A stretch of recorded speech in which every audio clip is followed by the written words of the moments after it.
Hello. I'm still technically eating. But I decided since reading Sherlock Holmes, we should put detective music on. Yes. Let me download it. Give me a second. I was deciding on which one.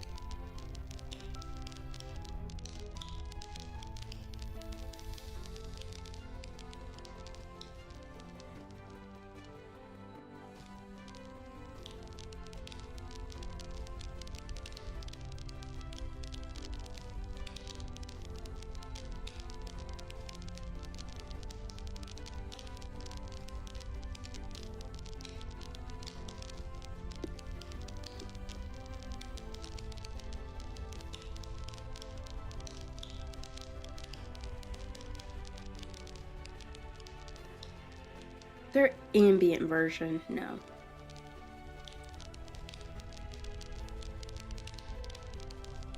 I don't think it's that distracting, so we'll download this one.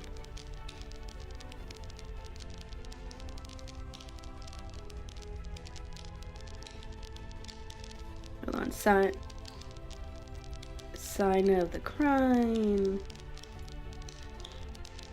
No, I don't like that one.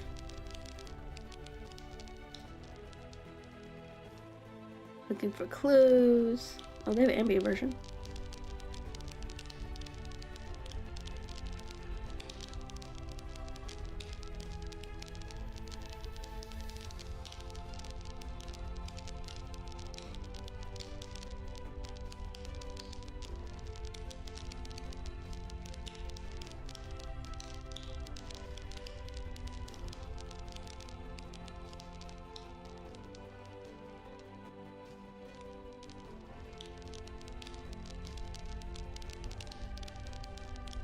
Yeah, we'll just go with the first one.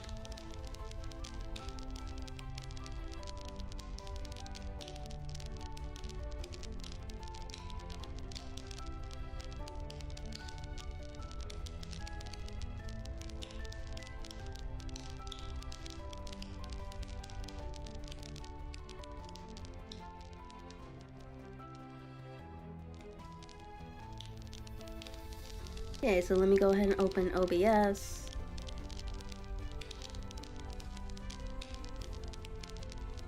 Gonna mute this one.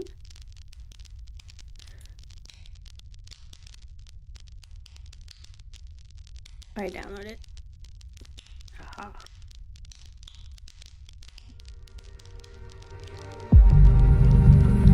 And we're gonna add a filter to this.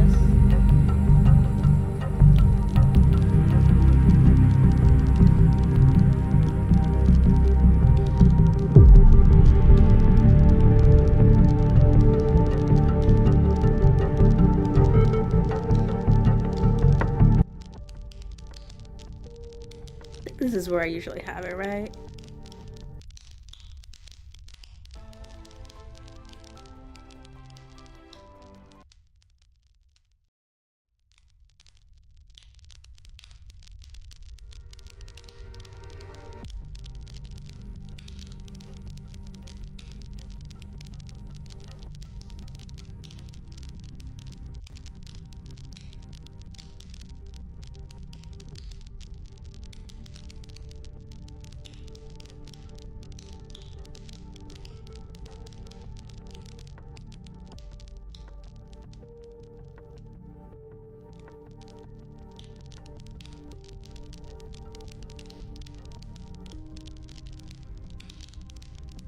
I think it sounds good to me, but I might lower it a little bit. Hold on.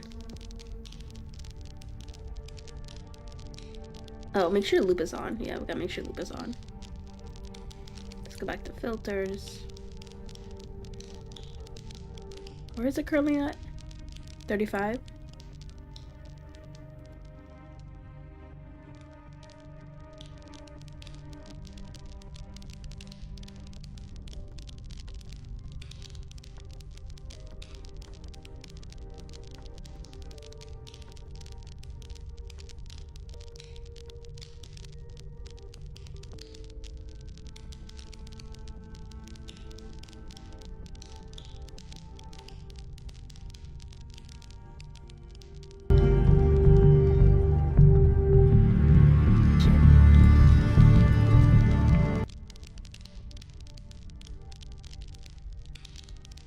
That was kind of loud. Oops.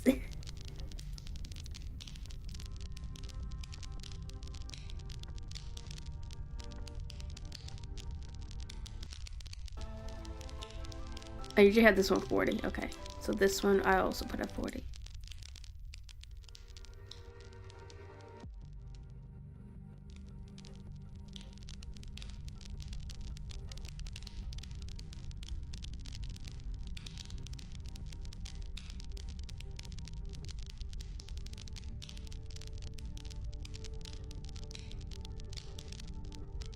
I think that's fine.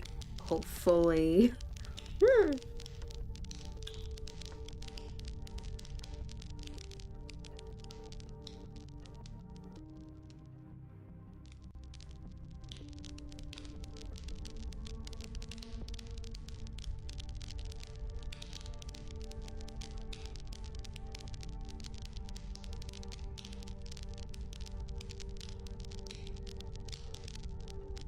Okay, so last time, this was probably like what, 2-3 weeks ago, I think. We began reading Hound the Baskerville. I believe we just finished chapter 5, I think.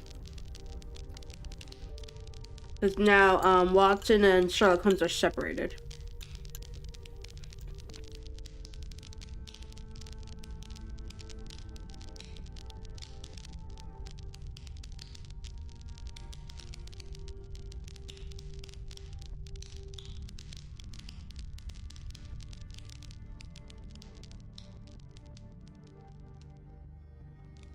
I should probably finish the steak first.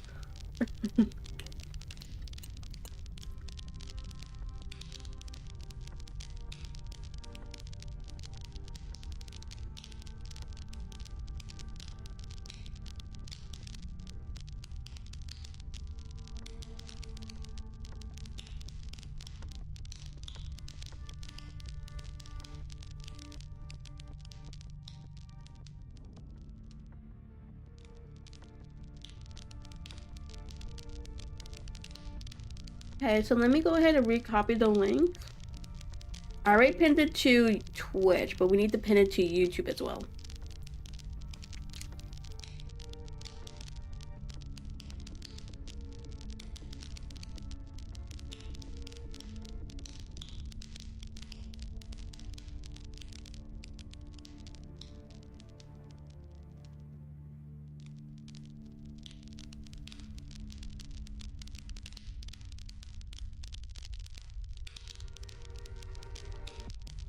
Okay, YouTube's all good now. Let me switch over back to Twitch.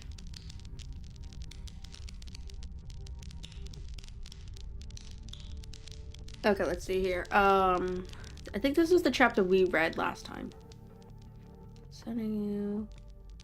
Yeah, this is the last chapter, so. I don't know how many chapters we have left. Maybe 5 more, but they're pretty long.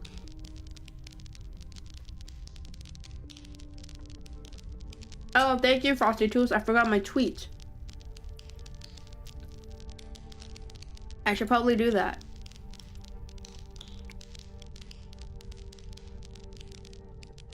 Not that it matters because I suck at doing tweets anyway.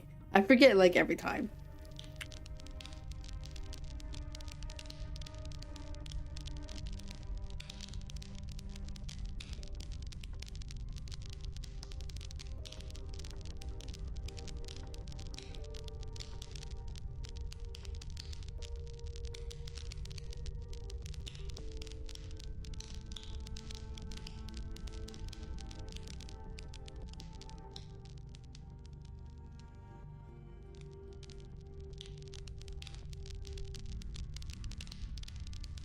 I love how it says detectives as the first word just because we're reading Sherlock Holmes. Oh my god. We're leaving it like that. We're leaving it like that. I ain't changing it.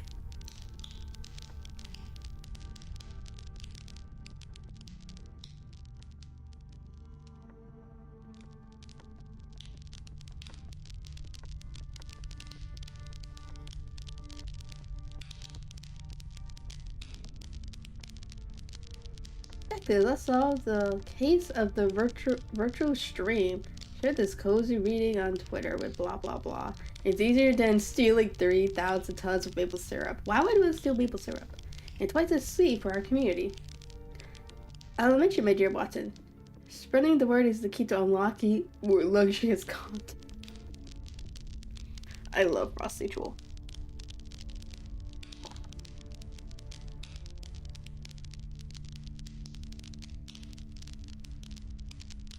Okay, so I've been trying to do stream markers. They never work for me. So we're going to try this again. So I'm putting a stream marker. It's telling me to put it. Okay, so we are reading Sherlock Holmes, The Hounds of Baskerville. This is chapter 6. Baskerville Hall. Sir Harry Baskerville and Dr. Mortimer were ready upon the appointed day, and we started as arranged for Leicestershire. Mr. Sherlock Holmes drove with me to the station and gave me his last parting injunctions and advice. I won't bias your mind by suggesting theories or suspicions, Watson, said he. I wish you simply to report facts in the fullest possible manner to me, and you can leave me to do the theorizing. What sort of facts? I asked. Anything which may seem to have a bearing, however indirect, upon the case, and especially the relations between young Baskerville and his neighbors, or any fresh particulars concerning the death of Sir Charles. I have made some inquiries myself in the last few days, but the results have, I fear, been negative. One thing only appears to be certain, and that is that Mr. James Desmond, who is the next heir, is an elderly gentleman of a very admirable disposition, so that this person does not arise from him. I really think that we may eliminate him entirely from our calculations. There remain the people who will actually surround Sir Henry Baskerville upon the moor. Would it not be well, in the first place, to get rid of this Barrymore couple?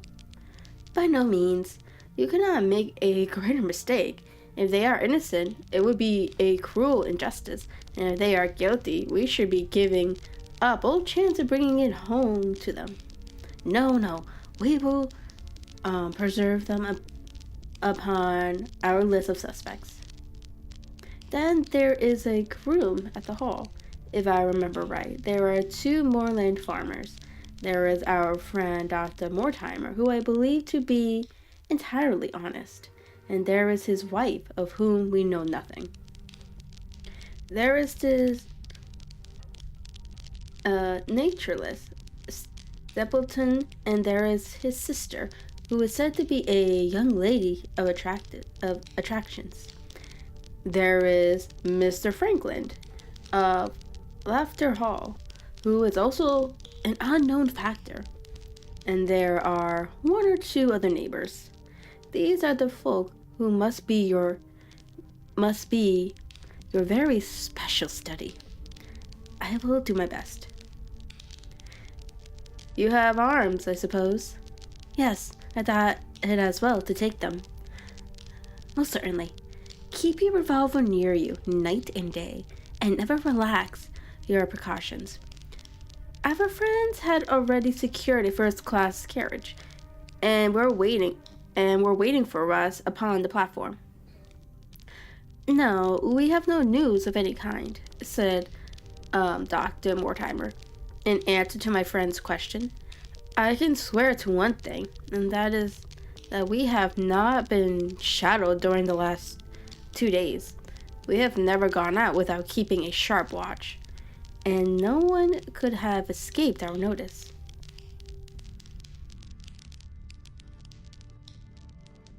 Frank, hello.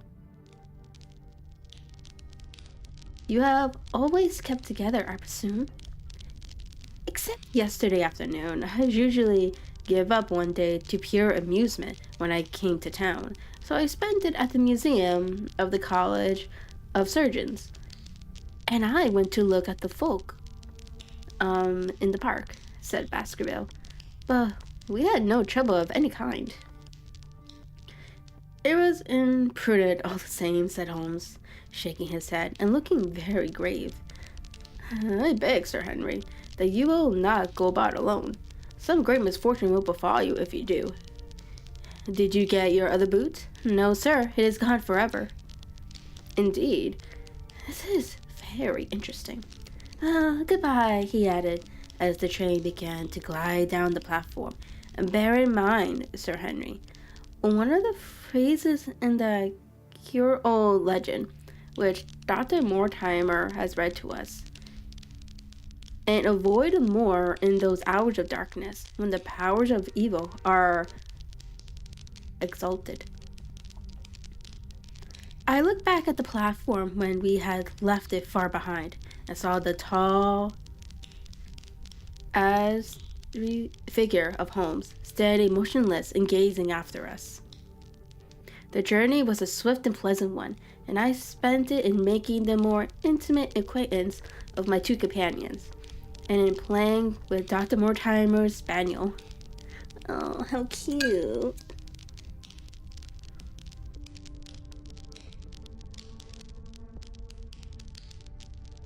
In a very few hours, the brown earth had become ruddy, and the brick had changed to granite, and red cows grazed in well-hedged fields, where the lush grasses and more luxuriant vegetation spoke of a richer, if a damper climate. Young Baskerville stared eagerly out of the window and cried aloud with delight as he recognized the familiar features of the Devon scenery.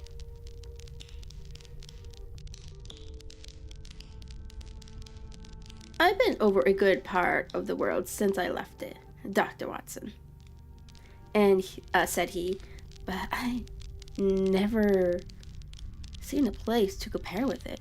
I never saw a Devonshire man who did not swear by his country, I remarked. It depends upon the breed of men quite as much as on the country, said Dr. Mortimer. A glance at our friend here reveals the rounded head of the salt, which carries inside it the Celtic enthusiasm and power of attachment. Poor Sir Charles' head was of a very rare type, half Gallic and half Iversian in its characteristics. But you were very young when you last saw Baskerville Hall, were you not? I was a boy in my teens at the time of my father's death, and I had never seen the hall, for he lived in a little cottage on the south coast. Thence I went straight to a friend in America. I tell you, it's all as new to me as it is to Dr. Watson, and I'm as keen as possible to see them more. Are you? Then your wish is easily granted, for there is your first sight of the moor, said Dr. Mortimer, pointing out of the carriage window. Over the green squares of the field and the low curve of a wood, there rose in the distance a gray, melancholy hill with a strange, jagged summit, dim and vague in the distance, like some fantastic landscape in a dream. Baskerville sat for a long time, his eyes fixed upon it, and I read upon his eager face how much it meant to him. This first sight of that strange spot where the men of his blood had held sway so long and left their mark so deep. There he sat with his tweed suit and his American accent in the corner of a railway carriage, and yet as I looked at his dark and expressive face, I felt more than ever how true a descendant he was of that long line of high-blooded, fiery, and masterful men. There was pride valor and strength in his thick brows, his sensitive nostrils, and his large hazel eyes.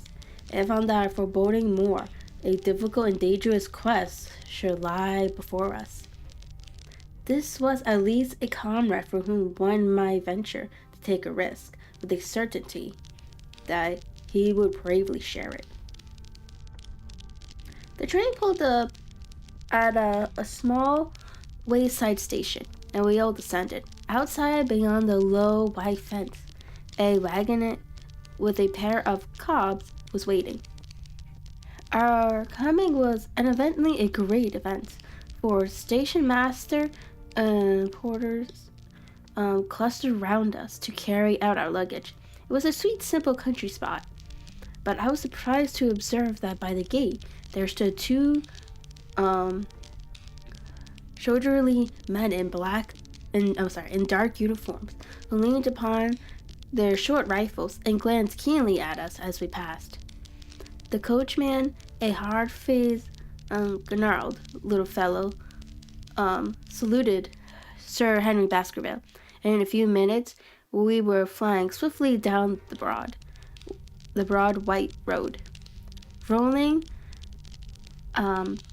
pastures lands curved upward on either side of us, and old gabled houses peeped out from amid the thick green foliage. But behind the peaceful and sunlit countryside, there arose ever dark against the evening sky, the long, gloomy curve of the moor, broken by the jagged and sinister hills.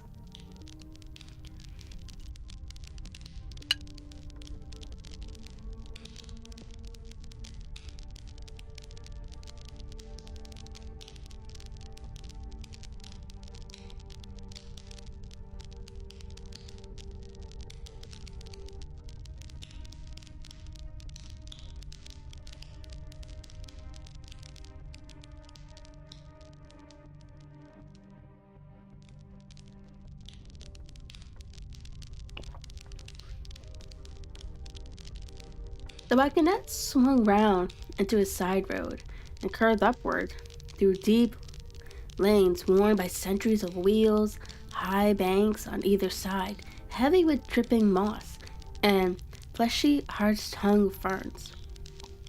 Bronzing bracken and molted bramble gleamed in the light of the sinking sun. Still steadily rising, we passed over a narrow granite bridge and skirted a noisy stream which gushed swiftly down, foaming and roaring amid the gray boulders. Both road and the stream wound up through a valley dense with scarp oak and fir. At every turn, Baskerville gave an exclamation of delight, looking eagerly about him and asking countless questions. To his eyes, all seemed beautiful, but to me, a tinge of melancholy lay upon the countryside, which bore so clearly the mark of the waning year. Yellow leaves carpeted the lanes and fluttered down upon us as we passed. The rattle of our wheels died away as we drove through drifts of rotten vegetation, sad gifts, as it seems to me, for nature to throw before the carriage of the returning heir of the Baskervilles.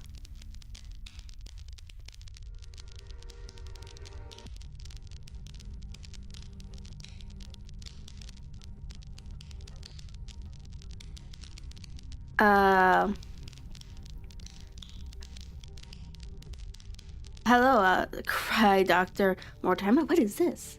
A steep curve, heath-clad land, an outlying spur of the moor lay in front of us. On the summit, hard and clear like an Esquitian statue upon its pedestal, was a mountain soldier, dark and stern, his rifle poised ready over his forearm. He was watching the road along which we traveled.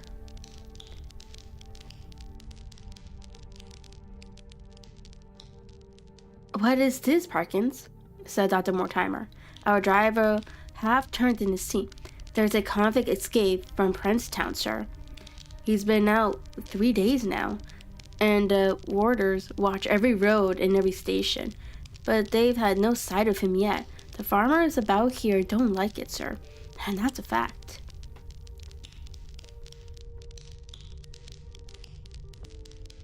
Well, I understand that they get £5 if they can give information. Yes, sir, but the chance of £5 is but a poor thing compared to the chances of having your throat cut. You see, it isn't like any ordinary convict. This is a man that would stick at nothing. Who is he then? It is Sheldon, the Nothing Hill murderer.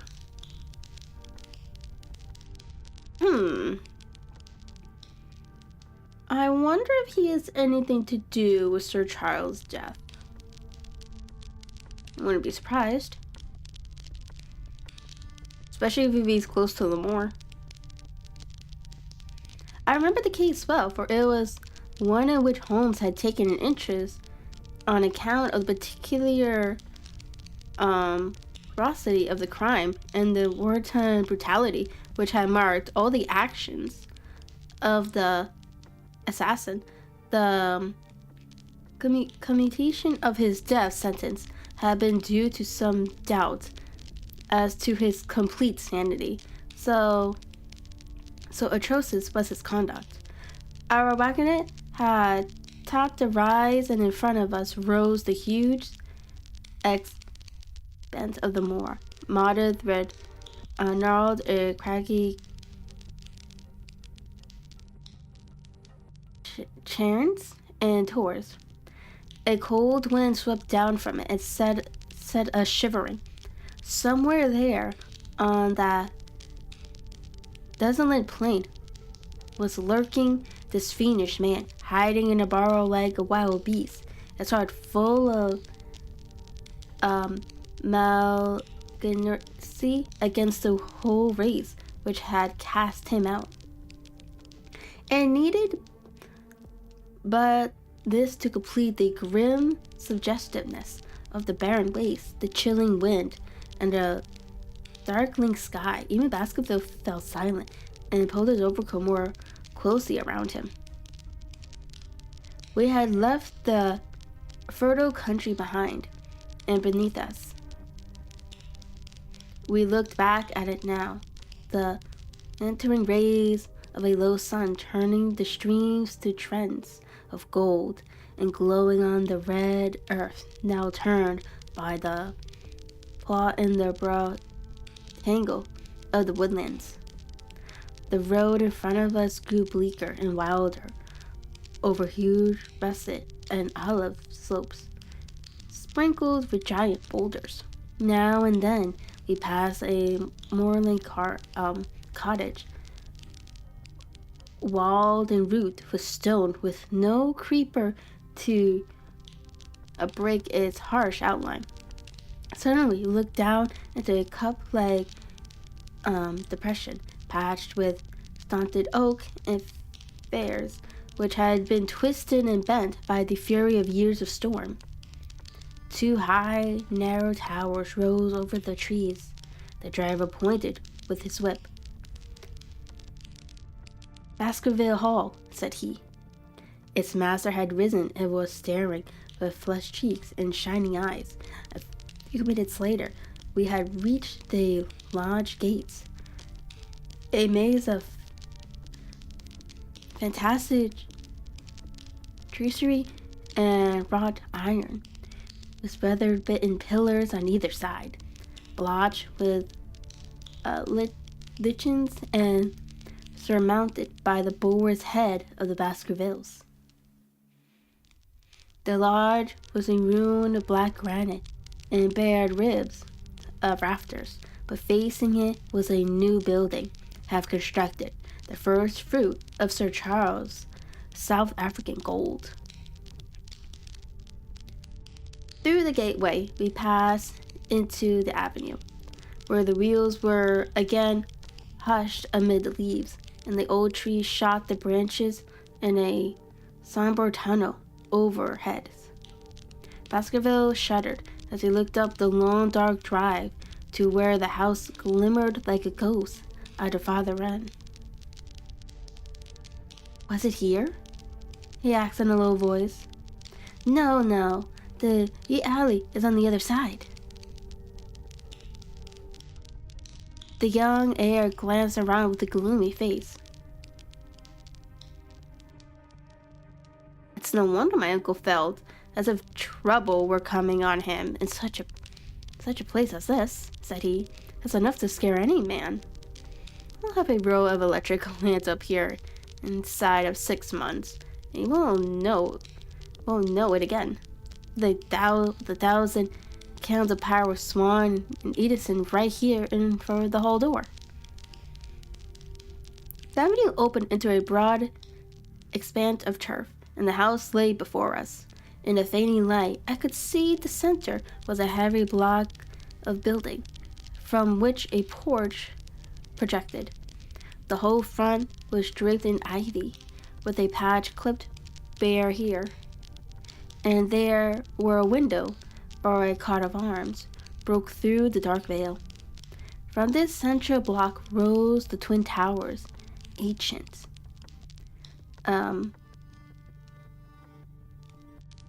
Renelated and pierced with many loopholes. To right and left of their turrets were more modern wings of black granite. A dull light shone through heavy mullioned windows, and from the high chimneys which rose from the steep, high-angled roof, there sprung a single black column of smoke. Welcome, Sir Henry. Welcome to Baskerville Hall. A tall man had stepped from the shadow of a porch to open the door of the wagonette. The figure of a woman was silhouetted against the yellow light of the hall. She came out and helped the man to hand down our bags. You don't mind my driving straight home, Sir Henry? Said Dr. Mortimer. My wife is expecting me. Surely you will stay and have some dinner. Oh, I must go. I shall probably find some work awaiting me. I would stay to show you over the house, but Barrymore will be a better guide than I. Goodbye, and never hesitate, night or day, to send for me, if I could be of service. The wheels died away down the drive, while Sir Henry and I turned into the hall, and the door clanged heavily behind us. It was a fine apartment in which we found ourselves, large, lofty, and heavily raftered, with a huge bulk of aged blackened oak. In the great old-fashioned fireplace behind the huge iron dog, a log fire crackled and snapped. Sir Henry and I held out our hands to it, for we were numb from our long drive. Then we gazed around us at the high, thin window of old stained glass, the oak paneling, the stag's head, the coat of arms upon the walls, old, dim, and somber, and the subdued light of the central lamp.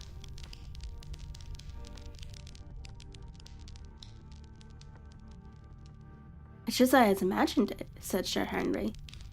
Is it not the very perfect picture of an old family home?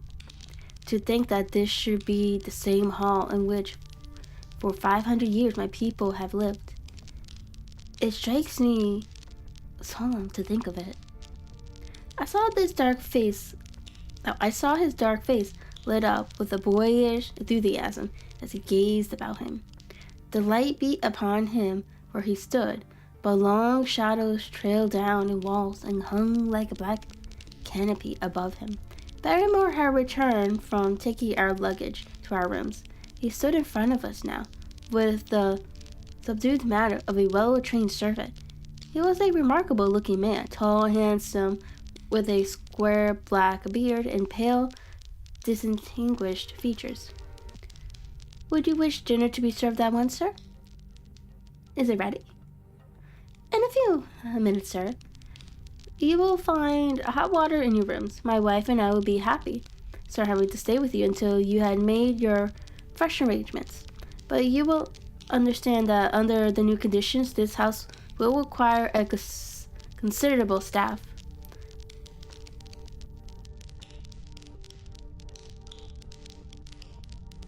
New conditions. I only mentioned that Sir Charles led a very retired life, and we were able to look after his wants. You would naturally wish to have more company, and so you would need changes in your household.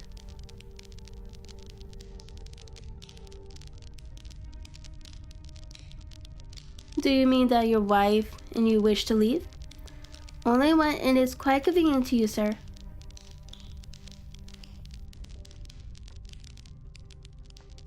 But your family have been with us for several centuries, have they not? I should be sorry to begin my life here by breaking an old family connection. I seem to discern some signs of emotions upon the butler's white face.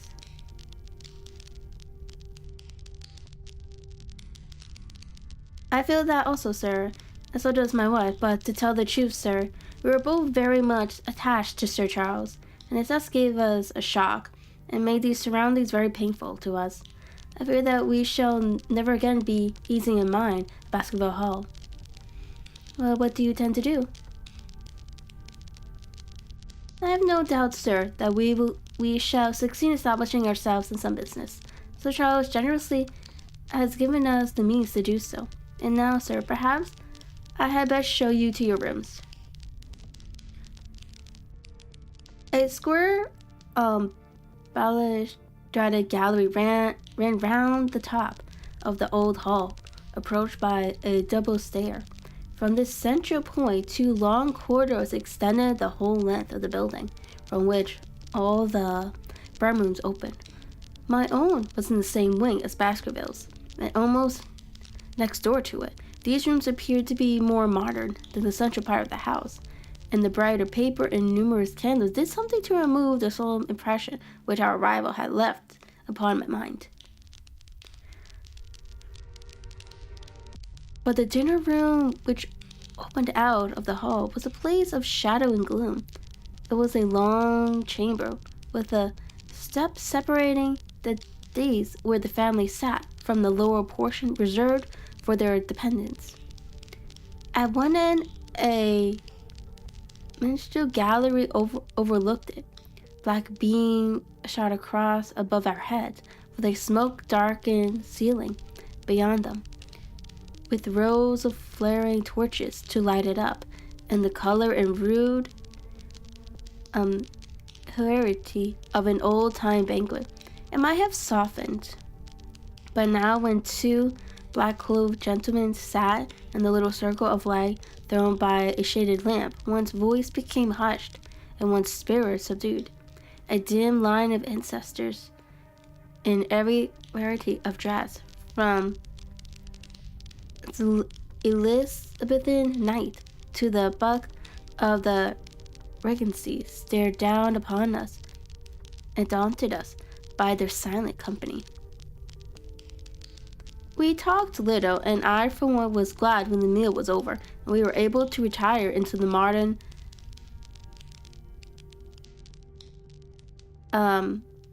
billiard room and smoke a cigarette. My word, it isn't a very cheerful place, said Sir Henry. I suppose one can tone down to it, but I feel a bit ahead of the picture at present. I don't wonder that my uncle got a little jumpy if he lived all alone in such a house as this. However, if it suits you, we'll retire early tonight, and perhaps things may seem more cheerful in the morning. I drew aside my curtains before I went to bed and looked out from my window. It opened upon the grassy space which lay in front of the hall door. Beyond 2 copses of trees moaned and swung in a rising wind.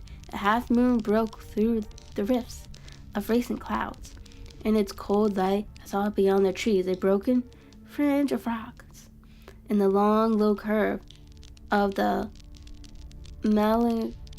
only more. I closed the curtains, feeling that my last impression was in keeping with the rest. And yet it was not quite the last. I found myself weary and yet wakeful, tossing restlessly from side to side, seeking for the sleep which would not come. Far away, a chiming clock struck out the quarters of the hours, but otherwise a deadly silence lay upon the old house. And then suddenly, in the very dead of the night, there came a sound to my ears, clear, resonant, and unmistakable. It was the sob of a woman, the muffled, strangling gasp of one who is torn by an uncontrollable sorrow. I sat up in bed and listened intently. The noise could not have been far away and was certainly in the house. For half an hour I waited, with every nerve on the alert, but there came no other sound save the chiming clock and the rustle of the ivy on the wall.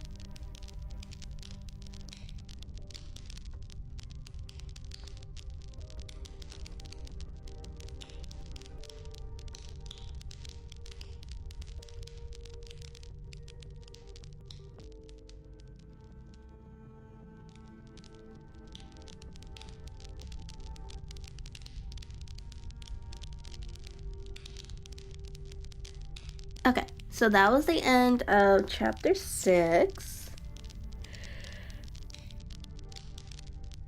So now we're up to chapter 7.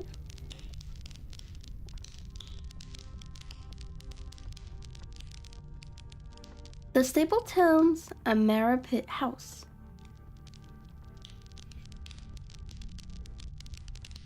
The fresh beauty of the following morning did something to advance from our minds the grim and gray impression which had been left upon both of us by our first experience of Baskerville Hall. As Sir Henry and I sat at breakfast, the sunlight flooded in through the high mullioned windows, throwing watery patches of color from the coats of arms which covered them. The dark paneling glowed like bronze. In the golden rays, it was hard to realize that this was indeed the chamber which had struck such a gloom into our souls upon the evening before. I guess it is ourselves and not the house that we have to blame, said the baronet. We were tired with our journey and chilled by our drive, so we took a great view of this place. Now we are fresh and well, so it is all cheerful once more. And yet it was not entirely a question of imagination, I answered. Did you, for example, happen to hear someone, a woman, I think, sobbing in the night? That is curious, for I did, when I was half asleep, fancy that I heard something of the sort. I waited quite a time, but there was no more of it, so I concluded that it was all a dream. I heard it distinctly, and I am sure that it was really the sob of a woman.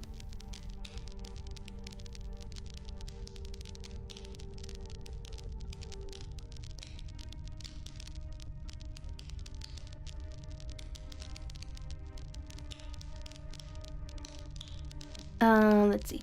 We must ask about this right away. He rang the bell and asked Barrymore whether he could account for our experience. It seemed to me that the pallid features of the butler turned a shade paler still as he listened to his master's questions. There are only 2 women in the house, Sir Henry, he answered. One is the scullery maid who sleeps in the other wing. The other is my wife, and I can answer for it that the sound could not have come from her.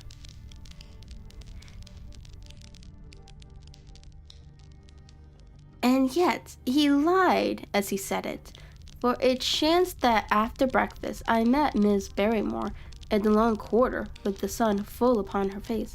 She was a large, impassive, heavily featured woman with a stern-set expression of mouth, but her telltale eyes were red and glistened at me from between swollen lids.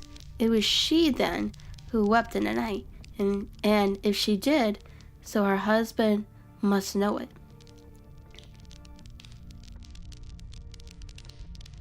Yet he had taken the obvious risk of discovery and declaring that it was not so. Why had he done this, and why did she weep so bitterly? Already round this pale-faced, handsome, black-bearded man, there was a gathering an atmosphere of mystery and of gloom. It was he who had been the first to discover the body of Sir Charles, and he had only his word for all the circumstances which led up to the old man's death. Was it possible that it was Barrymore, after all, whom he had seen in the cab and Regent Street? The beard might well have been the same. The cabman had described a somewhat shorter man, but such an impression might easily have been enormous. How could I settle the point further? Obviously, the first thing to do was to see the Grimpen postmaster and find whether the test telegram had really been placed in Barrymore's own hands. Be the answer what it might, I should at least have something to report to Sherlock Holmes.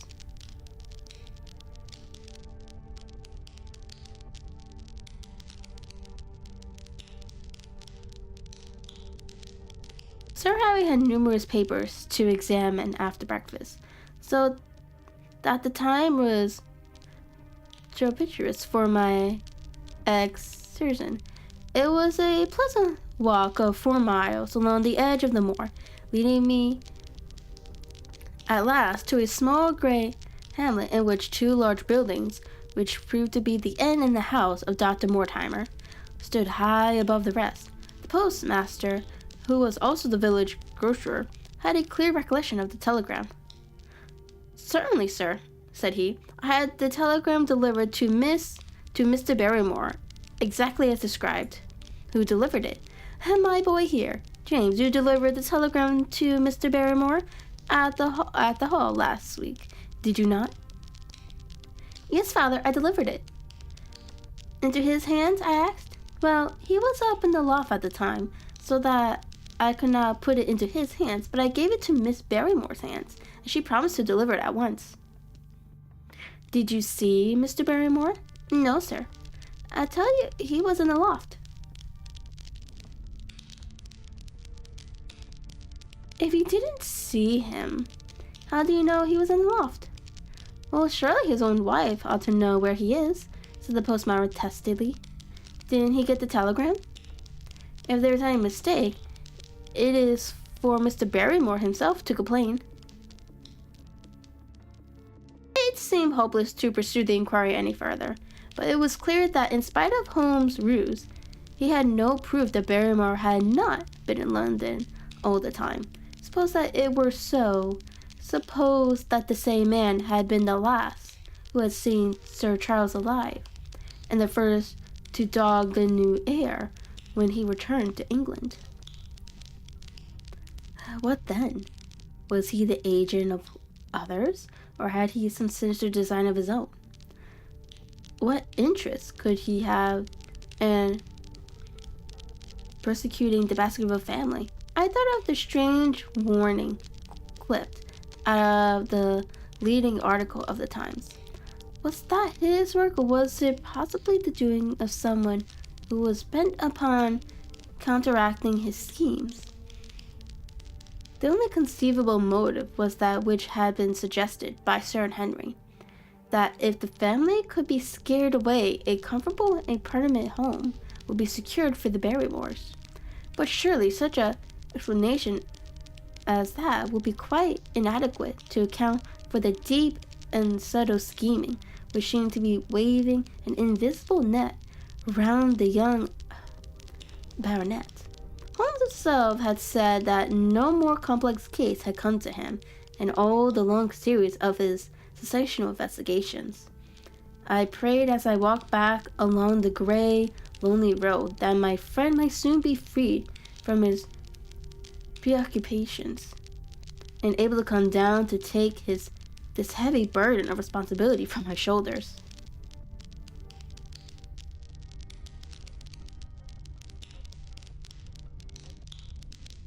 Suddenly my thoughts were interrupted by the sound of running feet behind me, and by a voice whom called me by my name. I turned to expect to see Dr. Mortimer, but to my surprise, it was a stranger who was pursuing me. He was a small, slim, clean-shaven, prime-faced man, flaxen-haired and lean-jawed, between 30 and 40 years of age, dressed in a gray suit and wearing a straw hat. A thin box for botanical specimens hung over his shoulder, and he carried a green butterfly net in one of his hands. You will, I am sure, excuse my presumption, Dr. Watson, said he, as he came panting up to where I stood. Here on the moor, we are homely folk and do not wait for formal introductions. You may possibly have heard my name from our mutual friend, Mortimer. I am Stapleton, of Mary Pitt House.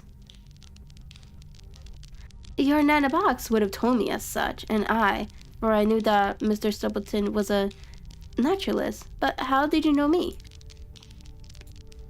I had been calling on Mortimer, and he pointed you out to me from the window of his surgery as you passed. As our roads lead the same way, I thought that I would overtake you and introduce myself. I trust that Sir Henry is none the worse for his journey. He is very well, thank you. We were all rather afraid that after the said death of Sir Charles, that the new abandoned might refuse to live here. It is asking much of a wealthy man to come down and bury himself in a place of this kind. But I need not tell you that it means a very great deal to the countryside. Sir Henry has, I suppose, no superstitious fears in the matter? I do not think that it is likely. Of course, you know the legend of the fiend dogs which haunts the family. I have heard it.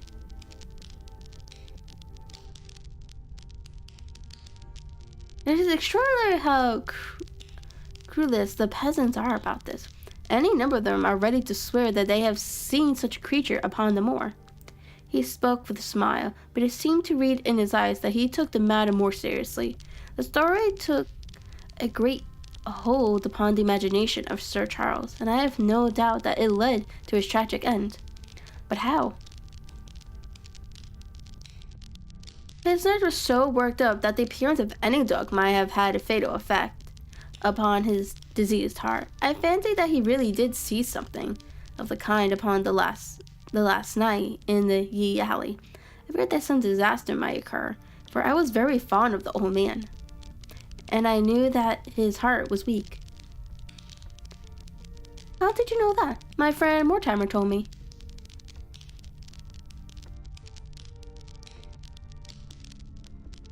My friend Mortimer told me, you think then that some dog pursued Sir Charles and that he died of fright in consequence? Have you any better explanation? I have not come to any conclusion. As Mr. Sherlock Holmes?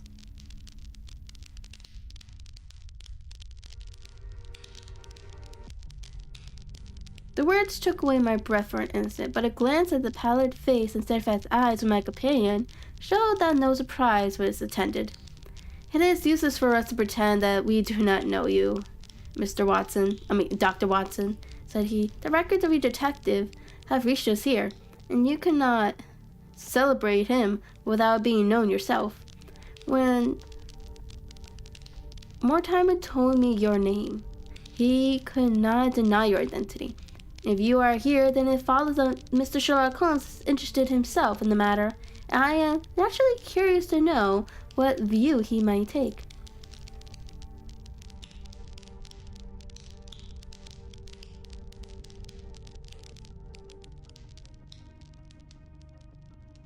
I am afraid that I cannot answer that question.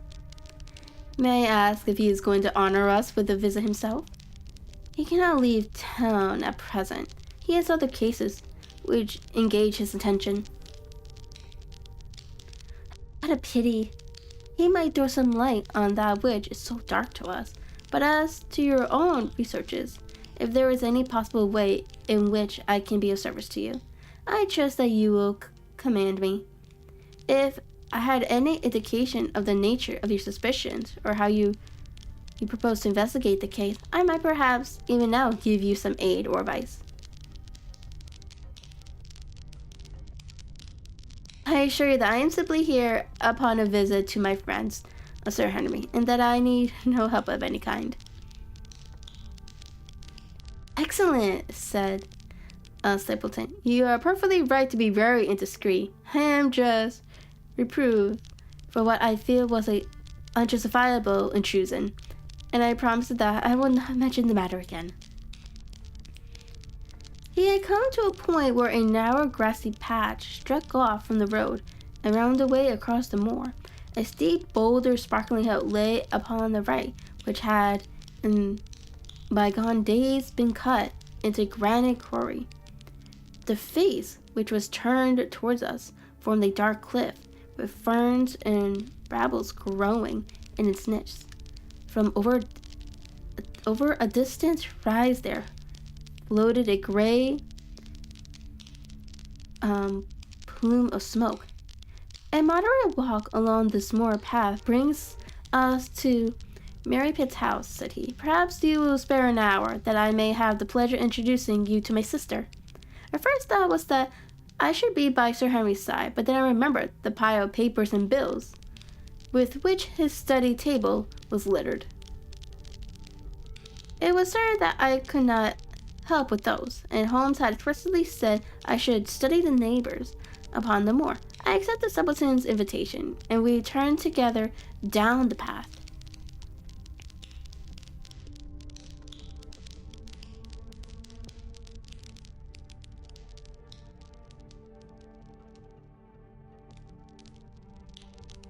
It is a wonderful place, the moor, said he, looking round over the undulting downs, long green rollers, with the crest of jagged granite foaming up into fantastic surges. You never tire of the moor. You cannot think the wonderful secrets which it contains. It is so vast and so barren and so mysterious. You know it well, then. I have only been here 2 years. The residents will call me a newcomer.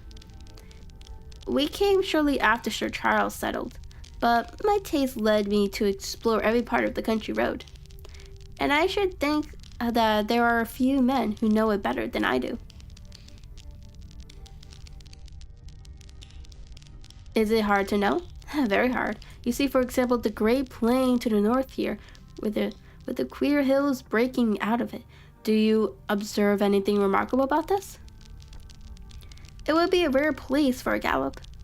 We would naturally think so, and the thought has cost several their lives before now.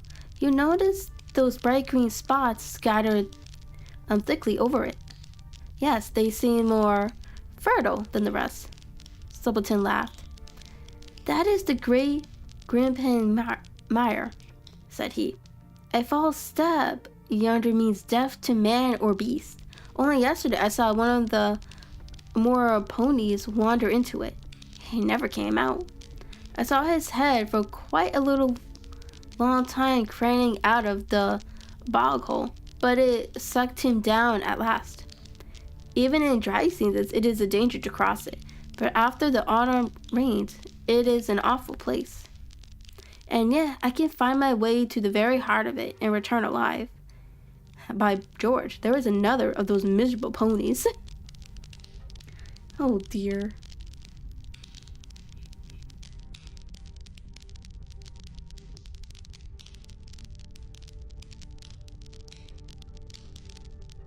Something brown was rolling and tossing among the green sedges. Then a long, agonized, withering neck shot upward, and a dreadful cry echoed over the moor. It turned me cold with the horror, but my companion's nerves seemed to be stronger than mine. It's gone, said he. The mire has him. 2 in 2 days, and many more, perhaps, for they get in the way of going there in the dry weather, and never know the difference until the mire has them in its clutches. It's a bad place, the gray Grimpen mire. And you say you could penetrate it? Yes. There are 1 or 2 paths which a very active man can take. I have found them out. But why would you wish to go into so horrible a place? Well, you see, the hills beyond, they are rally items cut off on all sides by the impassable mire, which has crawled around them in the course of years. That is where the rare plants and the butterflies are, if you have to have the wit to reach them. I should try my luck someday. He looked at me with a surprised face.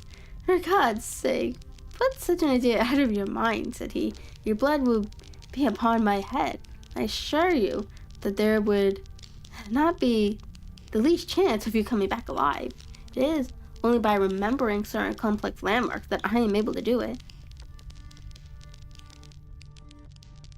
Oh, I cried. What is that?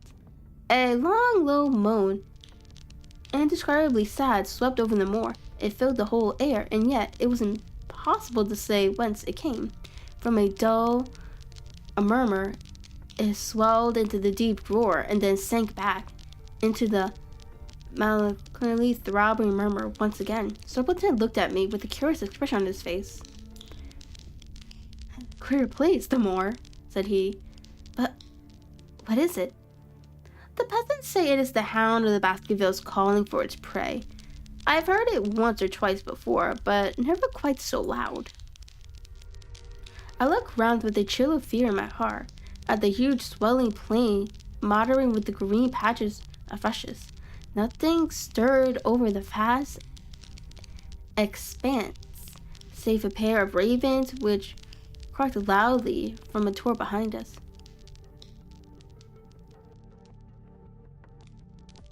You're an educated man. You don't believe such nonsense as that, said I. What do you think is the cause of so strange a sound? Bogs make queer sounds sometimes. Is the mud settling or the water rising or something?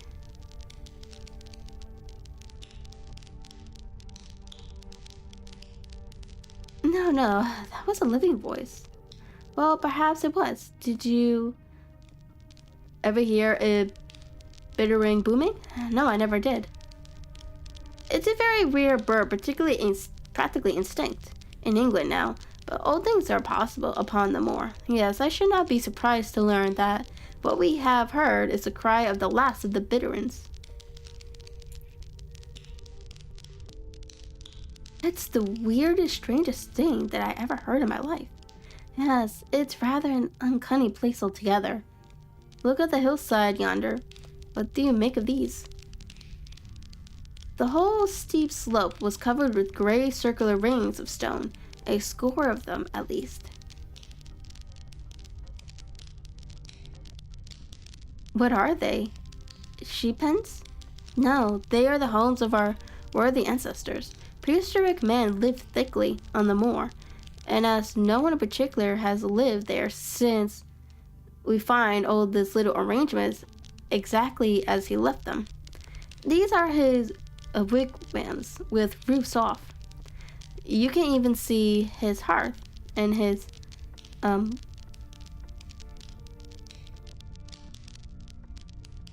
cottage if you have the curiosity to go inside. But it is quite a town. When it was inhabited.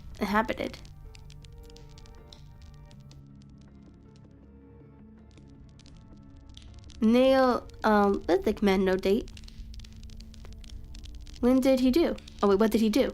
He grazed his cattle on those slopes, and he learned to dig for tin when the bronze sword began to supersede the stone axe.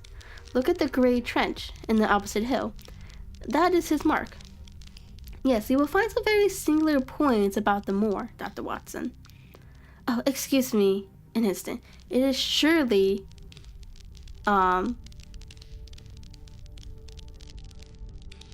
cyclopedes.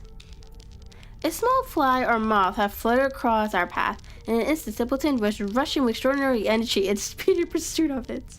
To my dismay, the creature flew straight for the great mire, and my acquaintance never paused for an instant, bounded from tuft of help behind it, his green net waving in the air. His gray clothes and jerky zigzag, irregular progress made him not unlike a huge moth himself. I was standing watching his pursuit with a mixture of admiration for his extraordinary activity and fear lest he should lose his footing in the treacherous mire, when I heard the sound of steps and, turning around, found a woman near me upon the path. She had come from the direction in which the plume of smoke indicated the position, Mayor Pitt House, but the dip of the moor had hid her until she was quite close. I could not doubt that this was Miss Stubbleton's, of whom I had been told, since ladies of any sort must be few upon the moor, and remembered that I had heard someone describe her as being a beauty. The woman who approached me was certainly that, and of a most uncommon type. There could not have been a greater contrast between brother and sister, for Stapleton was a neutral tinted with light hair and gray eyes, while she was darker than any brunette whom I have seen in England, slim, elegant, and tall.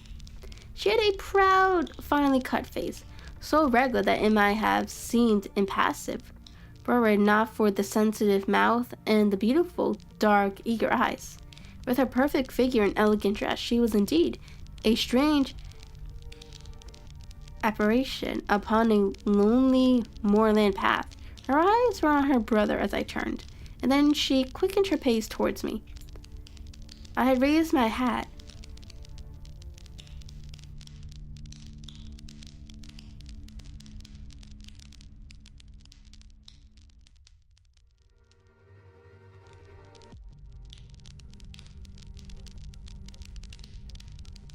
I was about to make some extraordinary remark when her words turned all my thoughts into a new channel. "Go back," she said. Go straight back to London instantly." I could only stare at her in stupid surprise. Her eyes blazed at me, and she tapped the ground impatiently with her foot. "Why should I go back?" I asked. "I cannot explain." She spoke in a low, eager voice, with the curious lips in her utterness. "But for God's sake, do what I ask you. Go back and never set foot upon the moor again." "But I've only just arrived. Come." Man, she cried. "Can you not tell when a warning is for your own good? Go back to London. Start tonight. Go away from this place at all costs. Hush, my brother is coming. Not a word of what I have said. Would you mind getting that orchard for me among the myrtles yonder? We are very rich in orchards on the moor. Though of course you are rather late to see the beauties of the place." Simpleton had abandoned the chase and came back to us breathing hard and flustered with his exertions. "Collab, Burley," said he. It seemed to me that the tone of his greeting was not altogether a cordial one. "Well, Jack, you are very hot." "Yes, I was chasing a centipede. He is very rare and seldom found in the late autumn. What a pity that I should have missed him." He spoke unconcernedly, but his small light eyes glanced insistently from the girl to me. "Have you introduced yourselves?" You have introduced yourselves. I can see."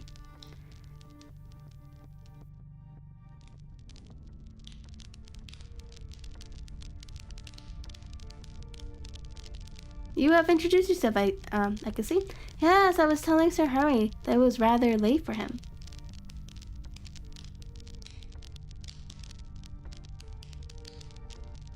There was rather late for him to see the true butterflies of the moor.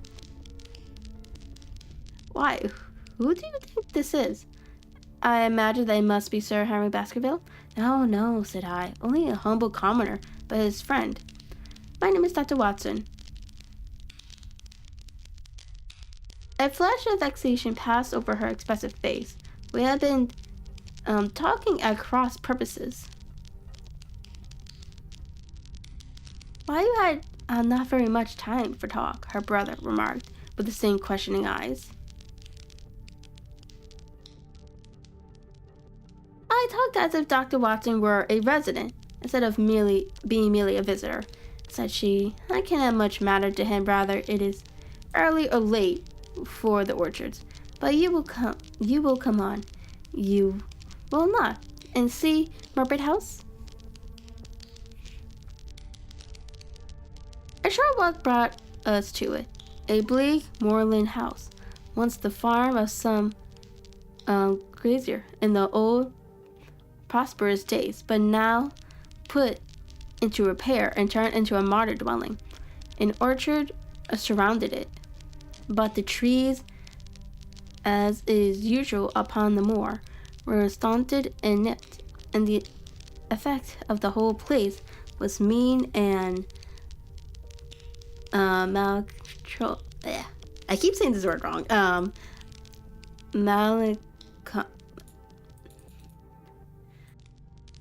Okay, we're copying piece of this.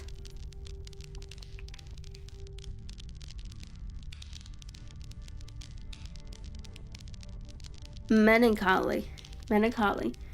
We were admitted by a strange, wasn't rusty, coated old manservant who seemed in keeping with the house. Inside, however, there were large rooms, furnished with the elegance in which I seemed to recognize the taste of the lady. As I looked from the windows at that interminable granite flecked moor rolling unbroken to the farthest horizon, I could not but marvel at what could have brought this highly educated man and this beautiful woman to live in such a place. Fair spot to choose, is it not? Said he, as if in answer to my thoughts, and yet we managed to make ourselves fairly happy. Do we not, Burley? Quite happy, said she, but there was no ring of conviction in her words. I had a school, said Stapleton. It was in the North Country. The work to a man of my temperament was mechanical and uninteresting. But the privilege of living with youth, of helping to mould those young minds, and of impressing them with one's own character ideals was very dear to me. However, the fates were against us. A serious epidemic broke out in the school, and 3 of the boys died, never recovered from the blow. And much of my capital was irretrievably swallowed up. And yet, if it were not for the loss of the charming companionship of the boys, I would rejoice over my own misfortune, for with my strong taste for botany and zoology, I find an unlimited field of work here, and my sister is as devoted to nature as I am. All this, Dr. Watson, has been brought upon your head by your expression as you surveyed the moor out of our window. It certainly did cross my mind that it might be a little dull, less for you, perhaps, than for your sister. No, I am never dull, said she quickly. We have books, we have our studies, and we have interesting neighbors. Dr. Mortimer is a most learned man in his own line. Poor Sir Charles was also an admirable companion. We knew him well, and miss him more than I can tell. Do you think that I should intrude if we were to call this afternoon and make acquaintance of Sir Henry?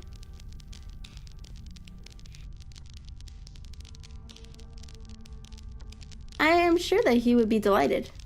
Then perhaps you would mention that I propose to do so. We may, in our humble way, do something to make things more easy for him until he becomes accustomed to his new surroundings. Will you come upstairs, Dr. Watson, and inspect my collections of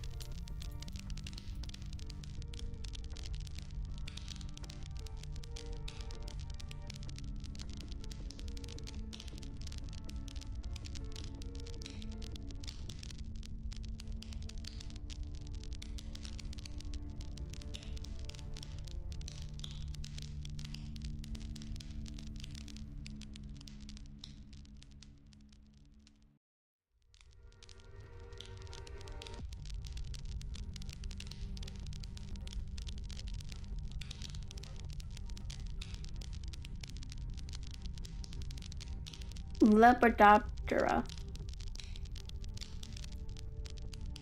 I think it is most complete one in the southwest of England. About the time that you have looked through them, lunch will be almost ready. But I am eager to get back to my charge.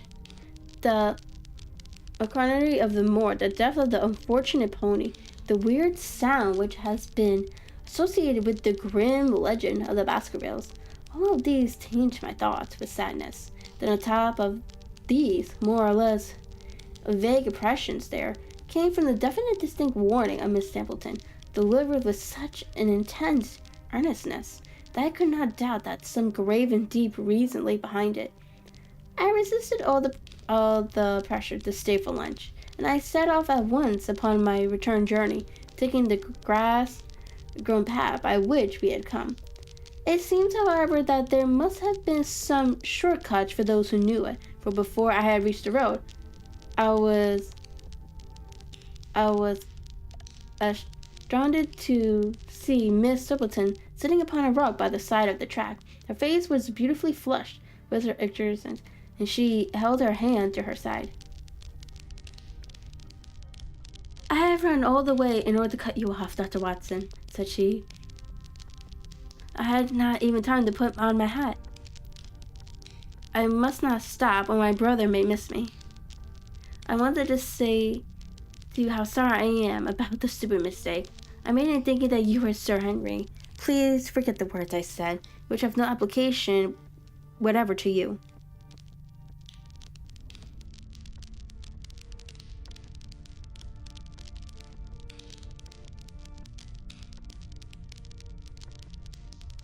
"I cannot forget them, Miss Stapleton, and I am Sir Henry's friend, and his welfare in a very close concern of mine. Tell me why it was that you were so eager that Sir Henry should return to London." "A woman's whim, Dr. Watson. When you know me better, you will understand that I cannot always give reasons. Reasons for what I say or do. Oh no, I remember the thrill in your voice. I remember the look in your eyes. Please at least be frank with me, Miss Stapleton. For ever since I have been here, I have been curious been cautious of shadows all around me. Life has become like that great Grifton mire with little green patches everywhere, into which one may sink in with no guide to point the track. Tell me then what it is was that you meant, and I will promise to convey your warning to Sir Henry."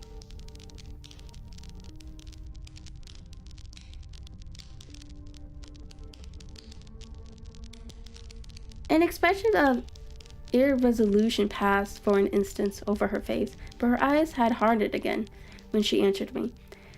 "You make too much of it, Dr. Watson," said she. "My brother and I were very much shocked by the death of Sir Charles. We knew him very intimately, for his favorite walk was over the moor to our house. He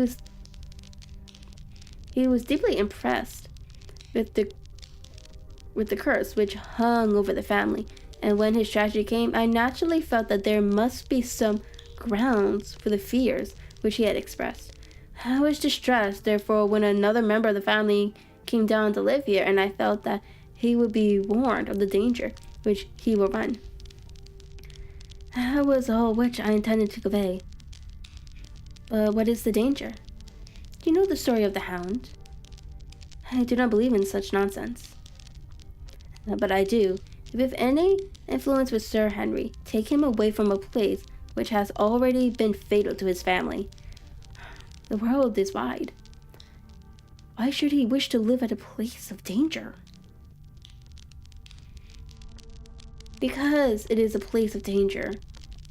That is Sir Henry's nature. I fear that unless you can give me some definite information than this, it would be impossible to get him to move. I cannot say anything definite, for I do not know anything definite. I would ask you one more question, Miss Stapleton, if you meant no more than this when you first spoke to me. Why should you not wish your brother to overhear what you said? There is nothing to which he or anyone else could object. My brother is very anxious to have the hall inhabited, for he thinks it is for the good of the poor folks upon the moor.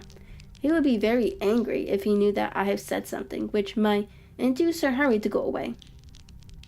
But I have done my duty now, and I will say no more. I must get back, or he will miss me. Suspect I have seen you. Goodbye. She turned and had disappeared in a few minutes among the scattered borders, while I, with my soul full of vague fears, pursued my way to Baskerville Hall.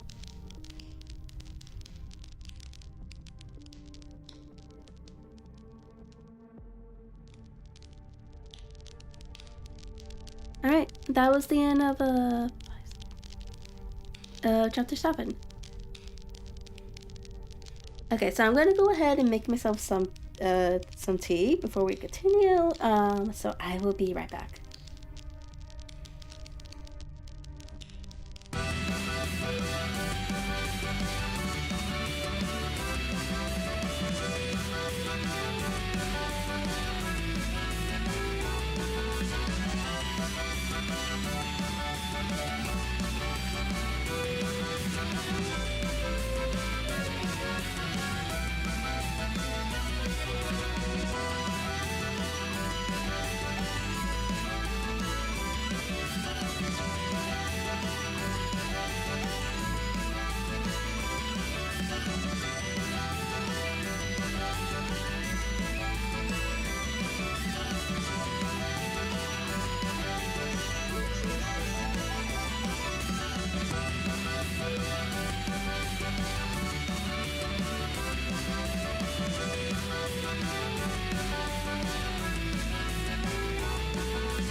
Okay, I have got my tea. It is hot.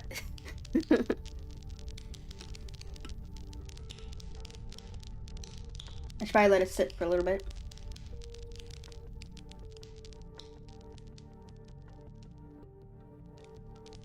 Okay.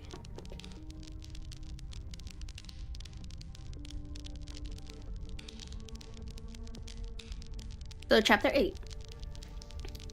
First report of Dr. Watson. Okay.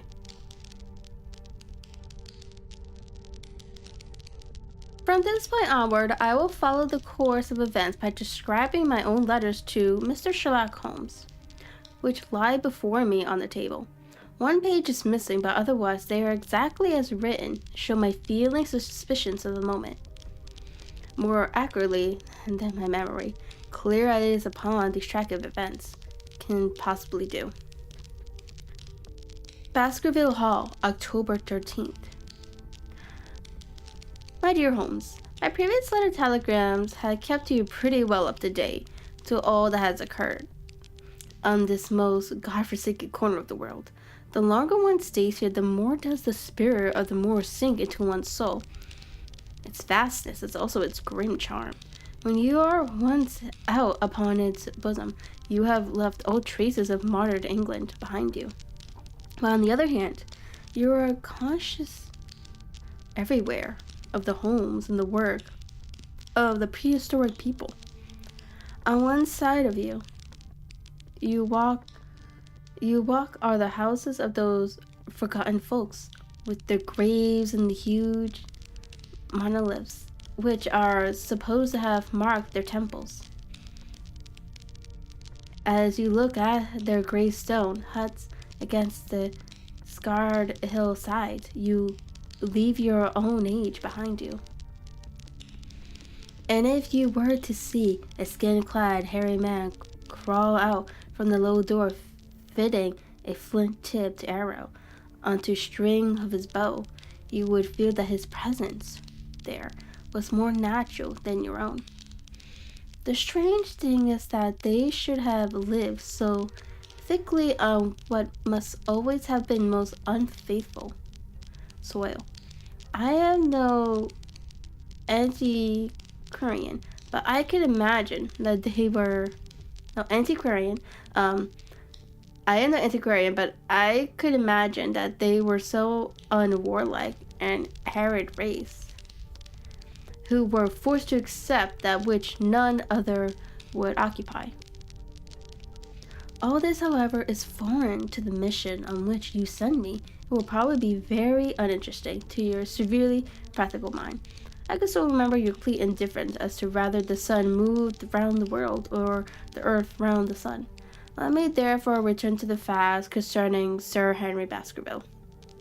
If you have not heard any reports within the last few days, it is because up to today there was nothing of importance to relate. Then a very surprising circumstance occurred, which I shall tell you in due course. But first of all, I must keep you in touch with some of the other factors in the situation. One of these concerning which I have said little is the escaped convict upon the moor. There is strong reason now to believe that he has got right away, which is a considerable relief to the lonely householders of the district. A fortnight has passed since his flight, during which he has not been seen and nothing has been heard of him. It is surely inconceivable that he would have held out upon the moor during all that time. Of course, so far as his concealment goes, there is no difficulty at all. Any one of these stone huts would give him a hiding place. But there is nothing to eat unless he were to catch and slaughter one of the moor sheep. We think therefore that he has gone, and that outlying farmer's sheep and the farmers sleep the better in consequence. We are 4 able-bodied men in this household, so that we could take good care of ourselves. But I confess I have had uneasy moments when I have thought of the Stapletons. They live miles from any help. They are one maid, an old manservant, the sister, and the brother. The latter not a very strong man. They will be helpless in the hands of a desperate fellow like this Notting Hill criminal. If he could once effect an entrance. Both Sir Henry and I were concerned at the situation, and it was suggested that Perkins, the groom, should go over to sleep there, but Stapleton would not hear of it. The fact is that our friend, the baronet, begins to display a considerable interest in our fair neighbor. It is not to be wondered at. For a time, it hangs heavily in this lonely spot to an active man like him, and she is a very fascinating, beautiful woman. There is something typical and exotic about her, which forms a singular contrast to her cool and unemotional brother. Yet he also gives the idea of hidden fires. He is certainly a very marked influence over her, for I have seen her constantly gaze at him as she talked, as if seeking a probation for what she said. I trust that he is kind to her. There is a dry glitter in her eyes, and a firm set of his thin lips, which goes with a positive and possibly a harsh nature. You would find him an interesting study.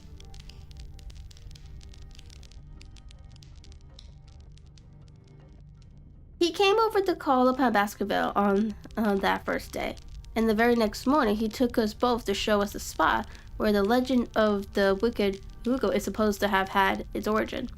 It was in a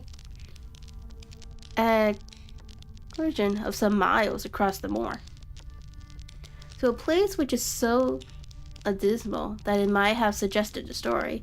We found a short valley between rugged tors which led to an open grassy space flagged over with the white cotton grass.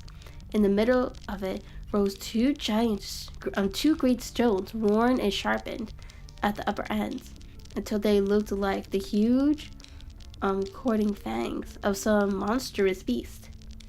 In every way, it corresponded with the scene of the old tragedy. Sir Henry was much interested and asked Stapleton more than once whether he did really believe in the possibility of the interference of the supernatural in the affairs of man. He spoke lightly, but it was evident that he was very much in earnest. Stapleton was guarded in his replies, but it was easy to see that he said less than he might, and that he would not express his whole opinion out of consideration for the feelings of the baronet. He told us of similar cases where families had suffered from some evil influence, and left us with the impression that he shared the popular view upon the matter. On our way back, we stayed for lunch at Murphy Pit House. It was there that Sir Henry made the acquaintance of Miss Stapleton. From the first moment that he saw her, he appeared to be strongly attracted by her. I am much mistaken if the feeling was not mutual. He referred to her again and again on our walk home, and since then hardly a day has passed that we have not seen something of the brother and sister.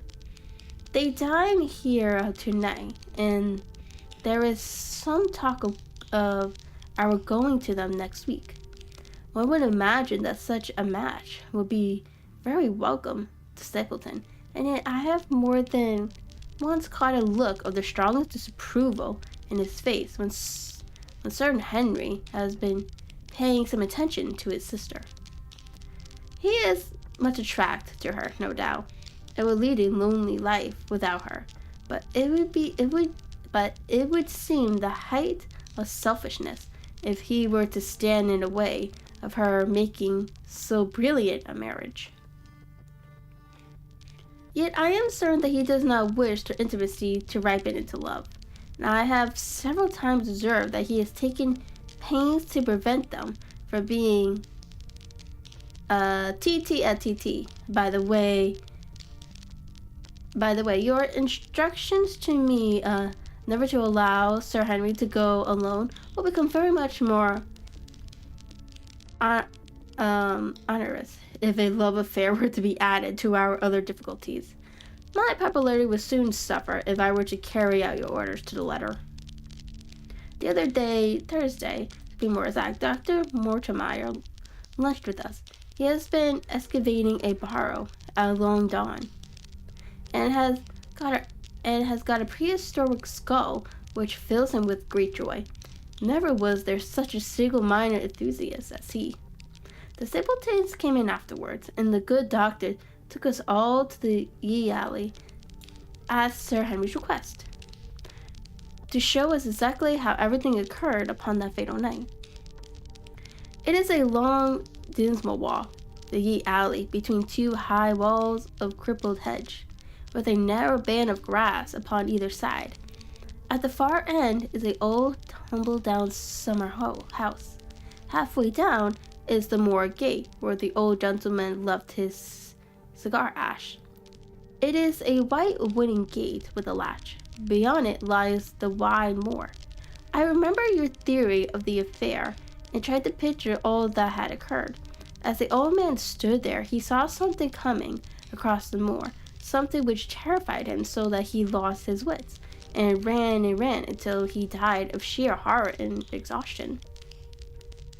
There was the long, gloomy tunnel down which he fled. And from what? A sheepdog of the moor? Or a spectral hound? Black, silent, and monstrous? Was there a human agency in the matter? Did the pale, watchful Barrymore know more than he cared to say? It was all dim and vague, but always there is the dark shadow of a crime behind it. One other member I have met since I wrote last. This is a Mr. Franklin of Laughter Hall, who lives some 4 miles to the south of us. He is an elderly man, red-faced, white-haired, and geoelectric. His passion for the British law, and he has spent a long fortune in litigation. He fights for the mere pleasure of fighting, and is equally ready to take up either side of a question. So that it is no wonder that he has found it a costly amusement. Sometimes he will shut up at right of a way and defy the parish to make him open up. At others, he will, with his own hands, tear down some other man's gate, and declare that a path has existed there from the time immemorable, defying the order to prosecute him for trespass. He is learned in all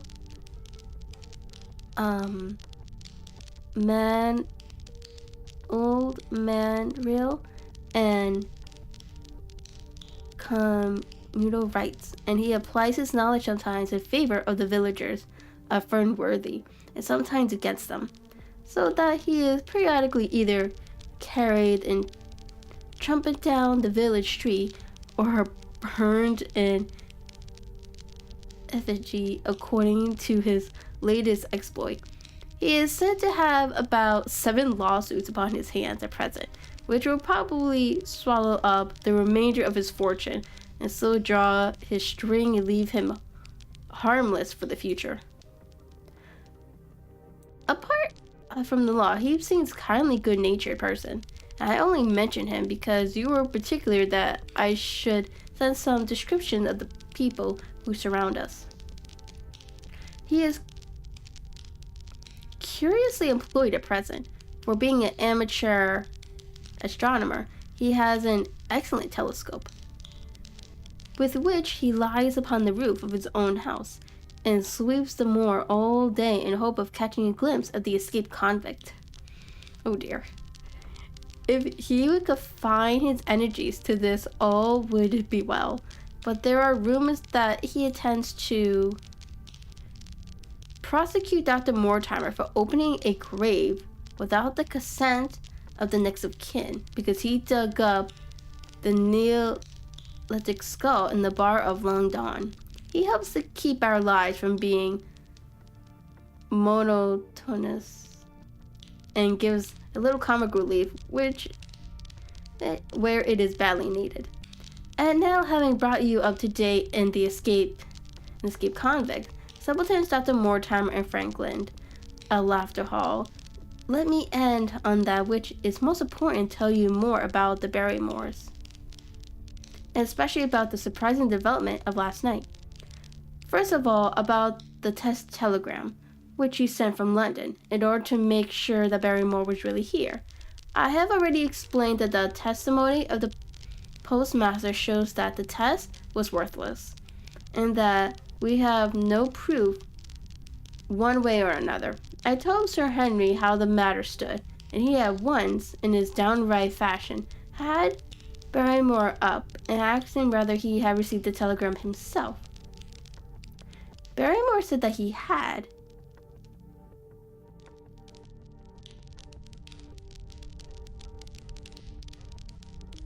Did the boy deliver it into your own hands? Asked Sir Henry. Barrymore looked surprised and considered for a little time. No, said he. I was in the box room at the time. My wife brought it up to me. Did you enter it yourself? No. I told my wife what to answer, and she went down to write it. In the evening, he recurred to the subject of his own accord.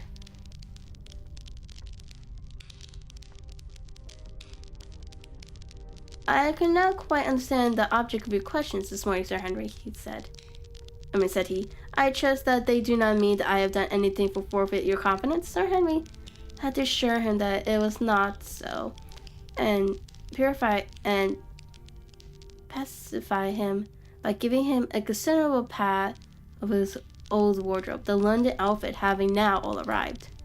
Miss Barrymore is of interest to me. She is a heavy, solid person. Very limited, intensely respectable, and inclined to be puritanical. You could hardly convince a less emotional subject. Yet I have told you how on the first night here I heard her sobbing bitterly, and since then I have more than once observed traces of tears upon her face. Some deep sorrow gnaws ever at her heart. Sometimes I wonder if she has a guilty memory which haunts her, and sometimes I suspect Barrymore of being a domestic tyrant. I have always felt that there was something singularly questionable in this man's character, but the adventure of last night brings all my suspicions to a head.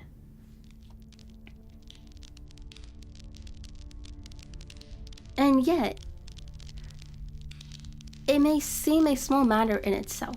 You are aware that I am not a very sound sleeper, and since I have been on guard in this house, my slumber has been light than ever. Last night, about 2 a.m, I was aroused by a stealthy step passing my room. I rose, opened my door, peeped out. A long black shadow was trailing down the corridor. It was thrown by a man who walked softly down the passage with a candle held in his hand. He was in his shirt and trousers with no covering to his feet. I could barely see the outline, but his height told me that it was Barrymore. He walked very slowly, circumspectly, and there was something incredibly guilty and furtive in his whole appearance. I have told you that the corridor is broken by the balcony, which runs round the hall, but it is resumed upon further side. I waited until he passed out of sight, and then I followed him. When I came round the balcony, he had reached the end of the farther corridor. I could see from the glimmer of the light through an open door that he had entered one of the rooms. Now, all these rooms are unfurnished and unoccupied, so that his expedition became more mysterious than ever. The light shone steadily, as if he were standing motionless. I crept down the passage as noiseless as I could and peeped around the corner of the door. Barrymore was crouching at the window with the candle held against the glass. His profile was half turned towards me, and his face seemed to be rigid with expectation as he stared out into the blackness of the moor. For some minutes he stood watching intently, then gave a deep groan. With an impatient gesture, he put out the light. Instantly I made my way back to my room, and very shortly came to the stealthy steps, passing once more upon their return journey. Long afterwards, when I had fallen into a light sleep, I heard a key turn somewhere in a lock, but I could not tell whence the sound came. What it all means, I cannot guess. But there is some secret business going on in this house of gloom, which sooner or later we shall get to the bottom of. I do not trouble you with my theories, for you asked me to furnish you only with facts. I have had a long talk with Sir Henry this morning, and we have made a plan of campaign founded upon my observations of last night. I will not speak about it just now, but I shall make my next report interesting reading.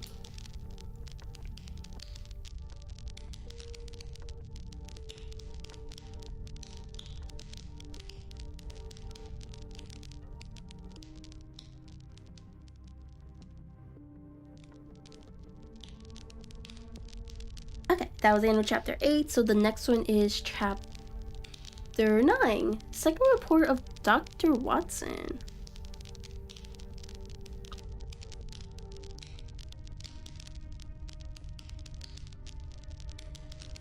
The Light Upon the Moor, Baskerville Hall, October 15th. My dear Holmes, if I was compelling to leave you without much news during the early mornings of my mission, you must acknowledge that I am making up for lost time, and that events are now crowding thick and fast upon us. In my last report, I ended upon my top note with Barrymore at the window, and now I have quite a budget already, which will, unless I am much mistaken, could still surprise you. Things have taken a turn which I could not have anticipated. In some ways, they have, within the last 48 hours, become much clearer, and in some ways, they have become more complicated. But I will tell you all, and you shall judge for yourselves. Before breakfast on the morning following my adventure, I went down the corridor and examined the room in which Barrymore had been on the night before. The western window through which he had stared so intently has, I noticed, much particularly above all the other windows in the house. It commands the nearest outlook on the moor. There is an opening between two trees which enables one from this point of view to look right down upon it, while from all the other windows, it is only a distant glimpse which can be attained. It follows, therefore, that Barrymore, since only this window would serve the purpose, must have been looking out for something or somebody upon the moor. The night was very dark, so that I can barely imagine how he could have hoped to see anyone. It had struck me that it was possible that some love intrigue was on foot. That would have accounted for his stealthy movements and also for the uneasiness of his wife. The man is a strike-looking fellow, very well equipped to steal the heart of a country girl, so that this theory seemed to have something to support it. That opening of the door which I had heard after I had returned to my room might mean that he had gone out to keep some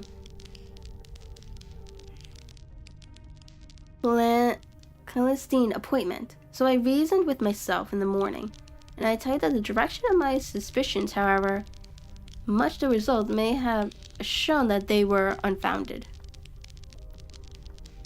But whatever the true explanation of Barrymore's movement might be, I felt that the responsibility of keeping them to myself until I could explain them was more than I could bear. I had an interview with the baronet in his study after breakfast, and I told him all that I had seen. He was less surprised than I had expected. I knew that Barrymore walked about nights, and I had in mind to speak to him about it, said he. 2 or 3 times I have heard his steps in the passage, coming and going, just about the hour you name. Perhaps then he pays visit every night to that particular window, I suggested. Perhaps he does. If so, we should be able to shadow him and see what it is that he is after. I wonder what your friend Holmes would do if he were here. I believe that he would do exactly what you now suggest, said I. He would follow Barrymore and see what he did. Then we shall do it together, but surely he would hear us. The man is rather deaf, and in any case, we must take our chance of that. We'll sit up in my room tonight and wait until he passes. Sir Henry rubbed his hands with pleasure, and it was evident that he hailed the adventure as a relief to his somewhat quiet life upon the moor.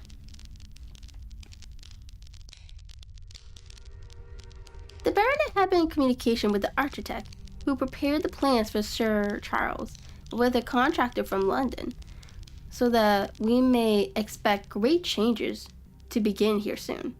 There have been decorators and furnishers up from Plymouth, and it is evident that our friend has large ideas, means to spare no pain or expense to restore the grandeur of his family. When the house is renovated and furnished, all that he will need will be a wife to make it complete. Between ourselves, there are pretty clear signs that this will not be wanting if the lady is willing. For I have soon seen a man more infatuated with a woman than he is with our beautiful neighbor, Miss Stapleton. And yet the course of true love does not run quite as smoothly as one would under the circumstances I expect. Today, for example, its surface was broken by a very unexpected ripple, which has caused our friend considerable perplexity and annoyance. After the conversation which I have quoted about Barrymore, Sir Harry put on his hat and prepared to go out. As a matter of course, I did the same. "What are you coming, Watson?" he asked, looking at me in a curious way.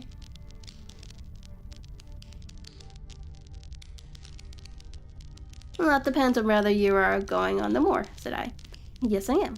"Well, you know what my instructions are. I am sorry to intrude, but you heard how earnestly Holmes insisted that I should not leave you, and especially that you should not go alone upon the moor."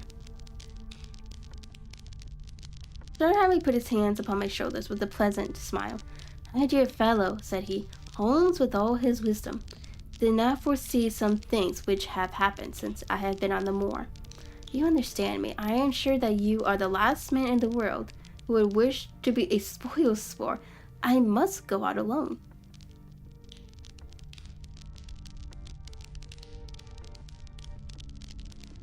It put me in a most awkward position. I was at a loss of what to say or what to do, and before I had my mind made up, he picked up his cane and was gone. But when I came to think the matter over, my conscience reproached me bitterly for having any pretext allowed him to go out of my sight. I imagined what my feelings would be if I had to return to you and to confess that some misfortune had occurred through my disregard for your instructions. I assure you my cheeks flushed at the very thought. It might not even now be too late to overtake him, so I set off at once in the direction of the Murphy Pit house.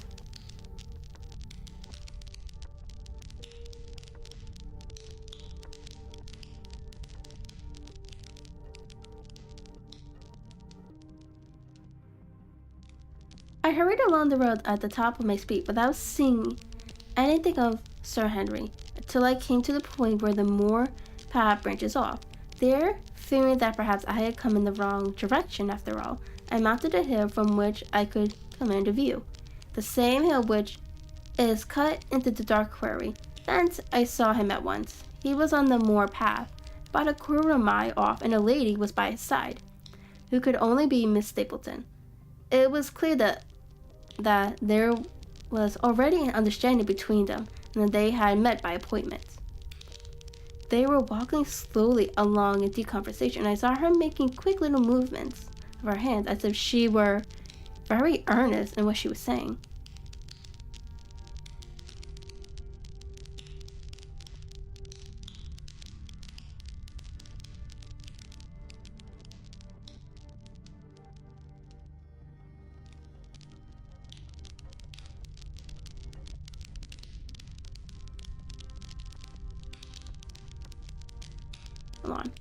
They were very earnest what she was saying, while he listened intently and once or twice shook his head in strong dissent. I stood among the rods watching them, very much puzzled as to what I should do next. To follow them and break into their intimate conversation seemed to be an outrage, and yet my clear duty was never for an instant to let him out of my sight. To act as spy upon a friend was a hateful task, so I could see no better course than to observe him from the hill, and to clear my conscience by confessing to him afterwards what I have done. It is true that if any sudden danger had threatened him, I was too far away to be of use, and yet I am sure that you will agree with me that the position was very difficult, and that there was nothing more which I could do.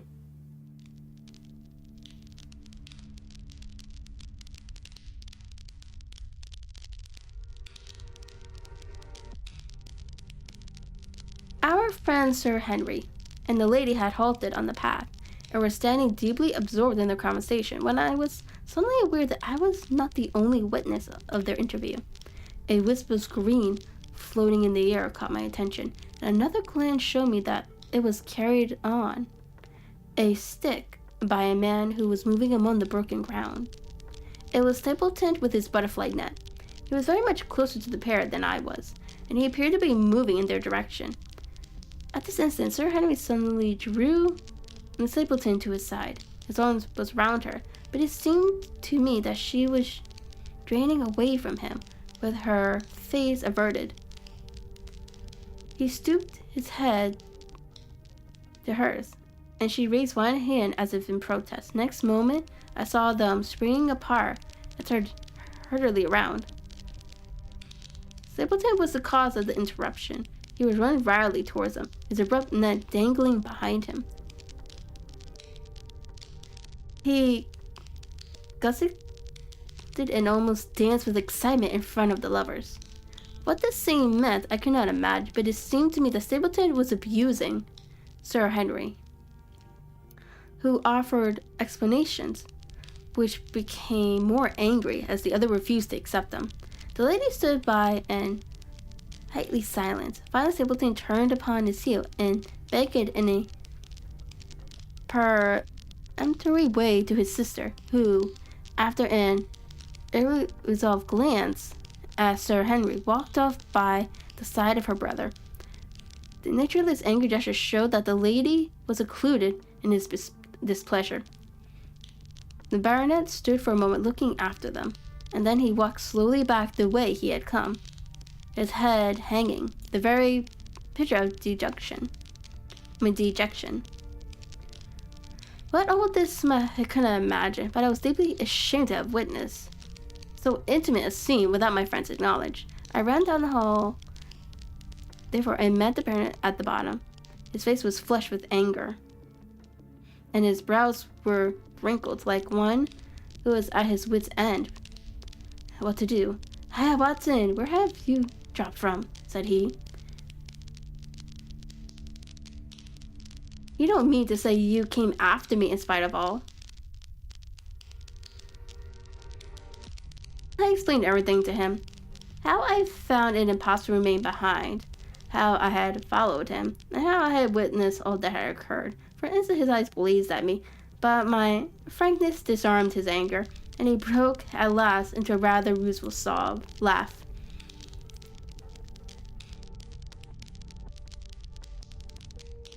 You would have thought the middle of the Apiary a fairly safe place for a man to be private, said he. But by thunder, the whole countryside seems to have been up to see me to my wooing, and a mightily poor wooing at that. Where had you engaged your seat? I was on that hill. Quite in the back row, huh? But her brother was well up to the front. Did you see him come out on us? Yes, I did. Did he ever strike you as being crazy, this brother of hers? I can't say that he ever did. I dare say not. I always thought him sane enough until today, but you can take it from me that either he or I ought to be in a straitjacket. What's the matter with me, anyhow? You've lived near me for some weeks, Watson. See me straight now. Is there anything that would prevent me from making a good husband to a woman that I loved? I should say not. He can't object to my worldly position, so it must be myself that he has this down on. What has he against me? I never hurt man or woman in my life that I know of, and yet he would not so much as let me touch the tips of her fingers. Did he say so? That and a deal more. I tell you, Watson, I've only known her these few weeks, but from the first I just felt that she was made for me, and she too. She was happy when she was with me, and that I'll swear. There is a light in the woman's eyes that speaks louder than words. But he has never let us get together, and it was only today, for the first time, that I saw a chance at having a few words with her alone. She was glad to meet me, but when she did it, it was not love that she would talk about.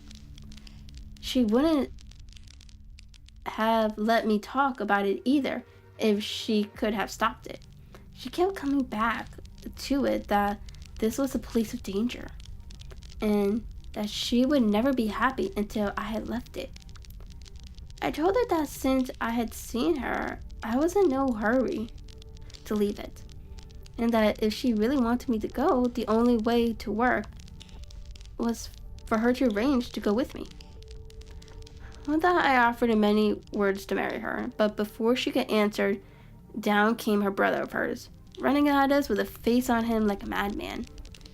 He was just white with rage, and those light eyes of his were blazing with fury. What was I doing with the lady? How dare I offer her attraction, which were disrespectful, which were distasteful to her? Did I think that because I was a baronet, I could do what I liked? If he had not been her brother, I should have known better how to answer him. As it was, I told him that my feelings towards his sister were such I was not ashamed of, and that I hoped that she might honor me by becoming my wife. That seemed to make the matter no better, so then I lost my temper too. And I answered him rather more hotly than I should perhaps, considering that she was standing by.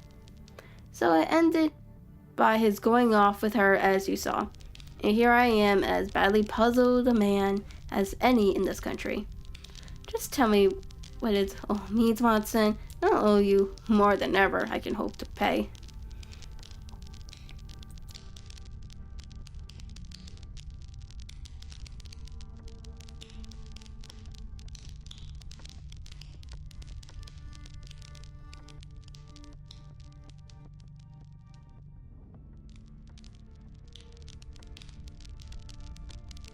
I tried one or two explanations, but indeed, I was completely puzzled myself. Our friend's title, his fortune, his age, his character, and his appearance are all in his favor, and I know nothing against him unless it be his dark fate which runs in his family. That his advances should be rejected so brusquely, without any reference to the lady's own wishes, and that the lady should accept the situation without protest, is very amazing. However, our conjunctures were set at rest by a visit from Simpleton himself that very afternoon. He had come to offer apologies for his rudeness of the morning, and after a long private interview with Sir Henry in his study, the upshot of the conversation was that the breach is quite healed, and that we are to dine at Mary Pitt House next Friday as a sign of it. I don't say now that he isn't a crazy man, said Sir Henry. I can't forget the look in his eyes when he ran at me this morning, but I must allow that no man could make a more handsome apology than he has done. Did he give any explanation of his conduct? His sister's everything in his life, he says. That is natural enough, and I am glad that he should understand her value. They have always been together, and according to his account, he has been a very lonely man with only her as a companion, so that the thought of losing her was really terrible to him. He had not understood, he said, that I was becoming attracted to her, but when he saw with his own eyes that it was really so, and that she might be taken away from him, it gave him such a shock that for a time he was not reasonable for what he said or did. He was very sorry for all that had passed, and he recognized how foolish and how selfish it was that he should imagine that he could hold a beautiful woman like his sister to himself for her whole life. If she had to leave him, he had rather it was to a neighbor like myself than to anyone else. But in any case, it was a blow to him, and it would take him some time before he could prepare himself to meet it. He would withdraw all opposition upon his part if I would promise for 3 months to let the matter rest, and be content with cultivating the lady's friendship during that time without charming her love. This I promise, and so the matter rests.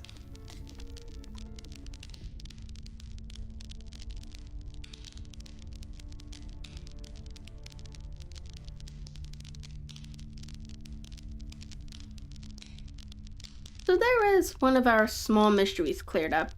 It is something to have touched bottom anywhere in this bog in which we are floundering. We know now why Simpleton looked with disfavor upon his sister's suitor, even when that suitor was so eligible a one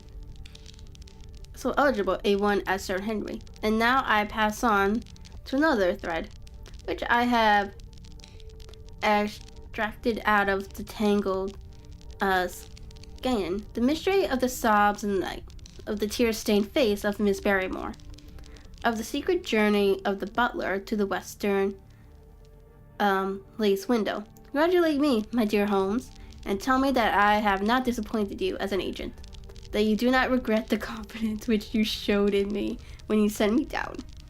All these things have by one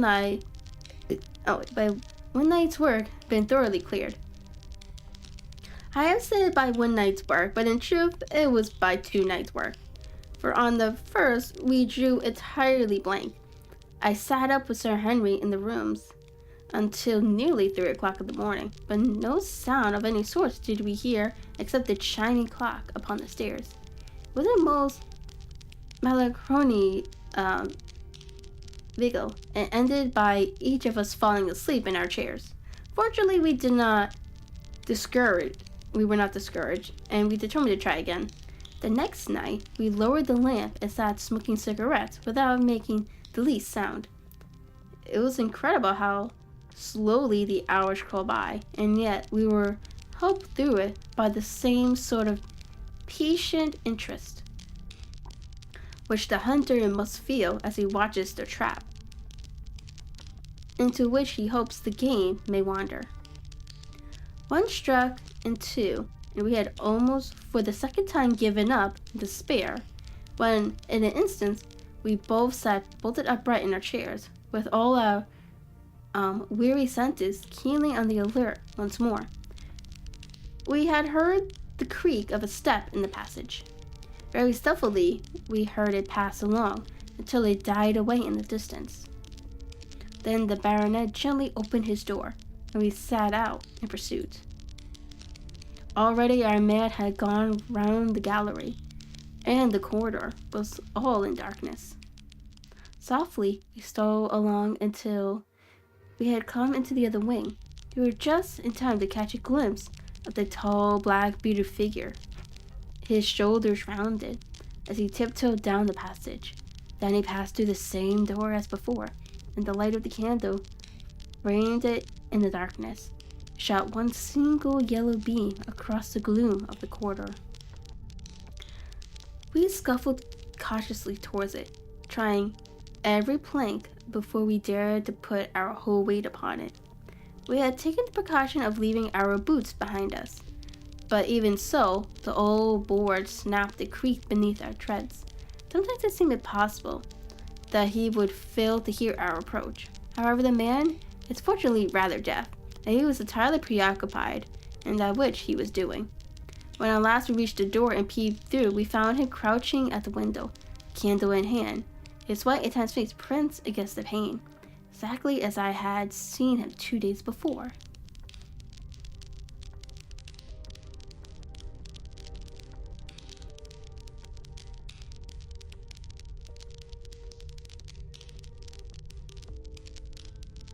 We had arranged no plan of campaign, but the baronet is a man to whom the most direct way is always the most natural. He walked into the room, and as he did so, Barrymore sprung up from the window with a sharp hiss of his breath and stood livid and trembling before us, his dark eyes glaring out the white mask of his face with full horror and astonishment as he gazed from Sir Henry to me. "What are you doing here, Barrymore?" "Nothing, sir." His agitation was so great that he could hardly speak, and the shadows sprang up and down from the shaking of his candle. "It was the window, sir. I go around night to see that they are fastened." "On the second floor?"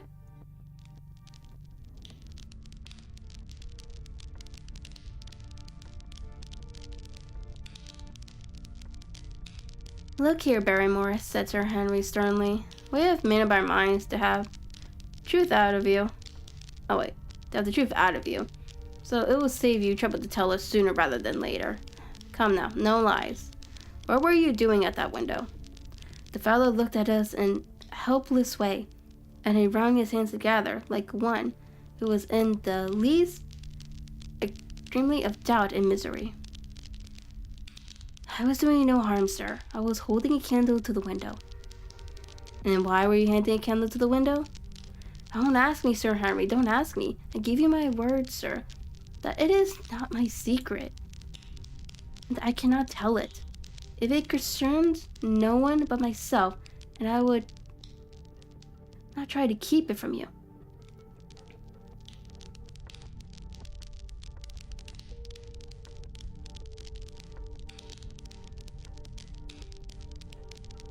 A sudden idea occurred to me, and I took the candle from the trembling hand of the butler. "He must have been holding it as a signal," said I. Let us see if there was any answer. I held it as he had done and stared out into the darkness of the night. Vaguely, I could discern the black bank of the trees and the lighter expanse of the moor, for the moon was behind the clouds, and then I gave a cry of exultation, for a tiny pinpoint of light had suddenly transfixed the dark veil and glowed steadily in the center of the black square framed by the window. "There it is!" I cried. No, sir, it is nothing at all," the butler broke in. "I assure you, sir."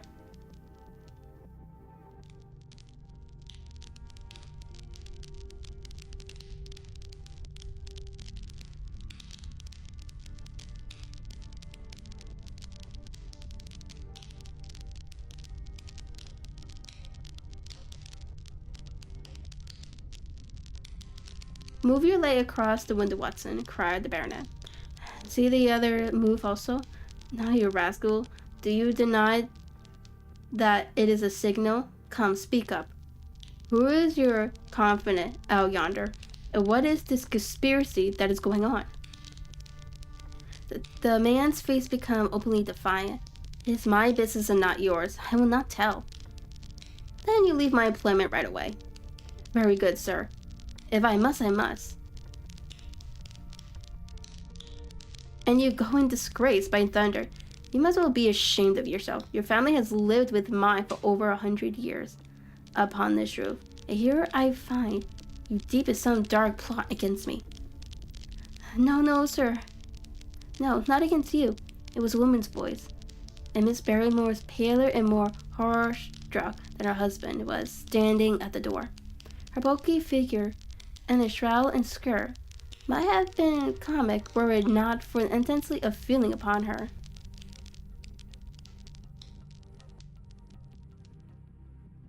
We have to go, Elisa.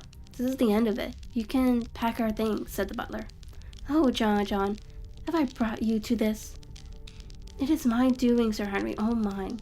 He has done nothing except for my sake, and because I asked him.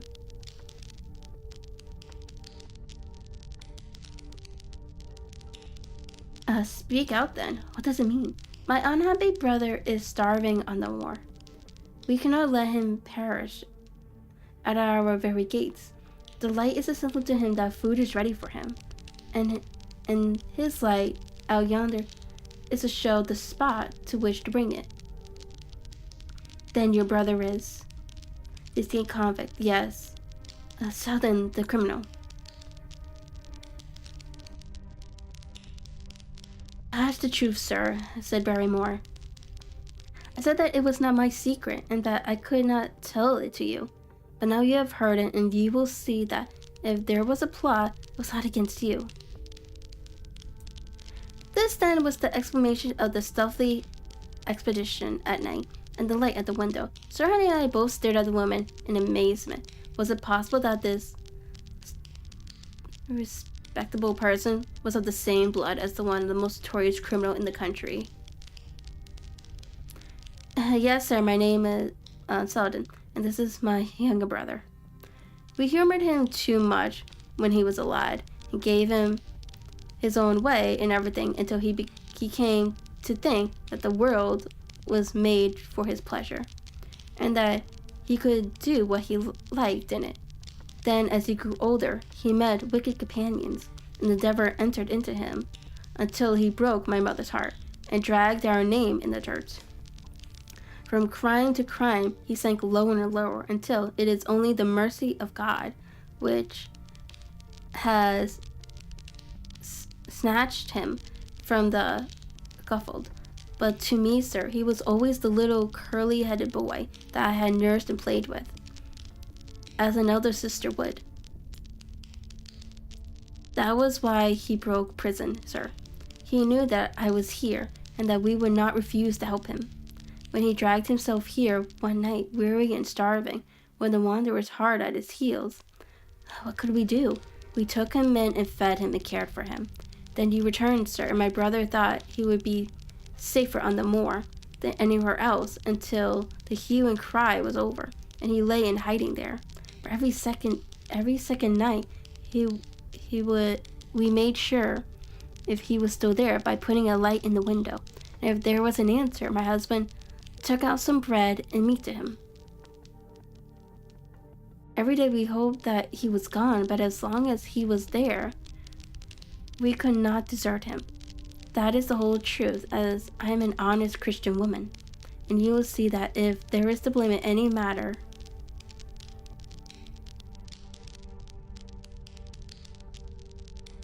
that there is blame in the matter, it does not lie with my husband, but with me, for whose sake he has done all that he has.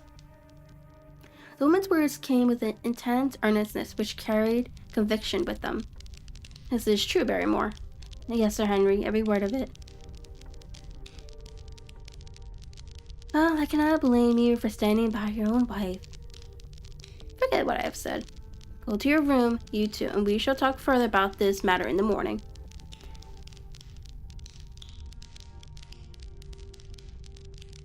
When they were gone, I looked out of the window again. Sir Henry had flung it open, and the cold night wind beat it upon our faces. Far away in the dark distance, there were still glowed that one tiny point of yellow light. I wonder he dares, said Sir Henry. It may be so placed as to be only visible from here. Very likely. How far do you think it is? Out by the cleft turret, I think. Not more than a mile or two off. Hardly that. Well, it cannot be far if Barrymore had to carry out the food to it. And he is waiting, this villain. Besides that candle. By thunder, Watson, why am I going out to take that man? The same thought had crossed my own mind. It was not as if the Barrymores had taken us into their confidence. Their secret had been forced from them. The man was a danger to the community, an unmitigated scoundrel for whom there was neither pity nor excuse. We were only doing our duty in taking this chance of putting him back where he could do no harm. With his brutal and violent nature, others would have to pay the price if we held our hands. Any night, for example, our neighbors, the Stapletons, might be attacked by him. It may have been the thought of this which made Sir Henry so keen upon the adventure.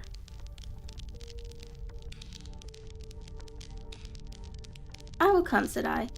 Then get your revolver and put on your boots.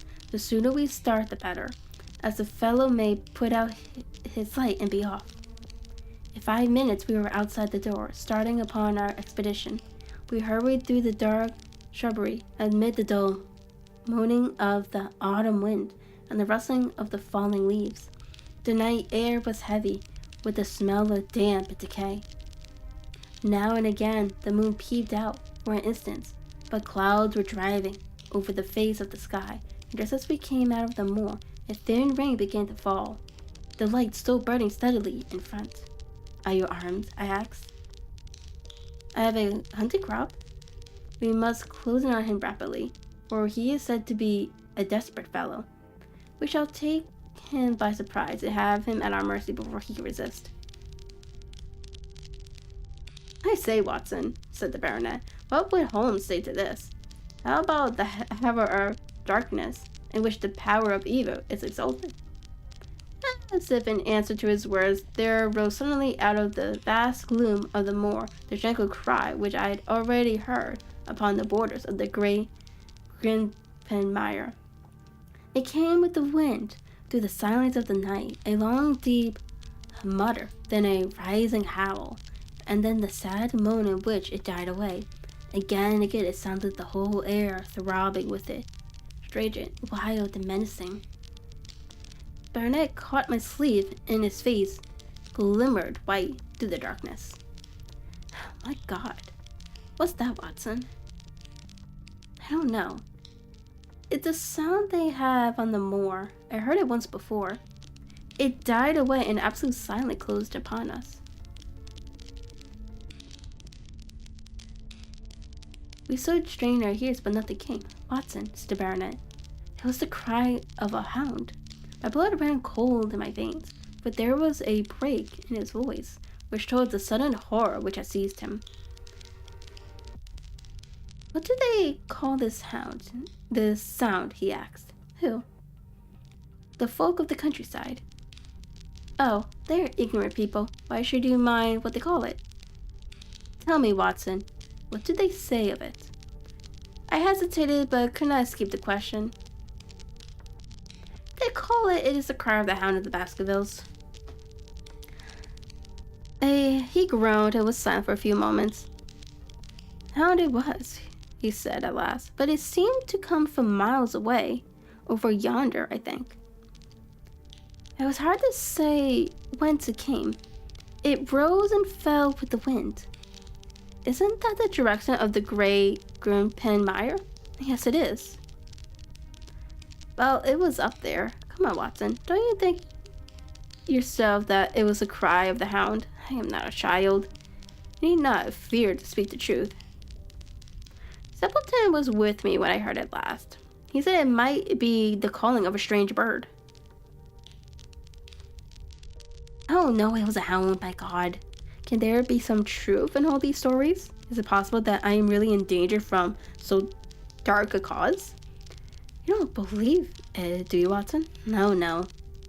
And yet it was one thing to laugh about it in London, and it is another to stand out here in the darkness of the moor and to hear such a cry as that. And my uncle. There was the footprint of a hound beside him as he lay.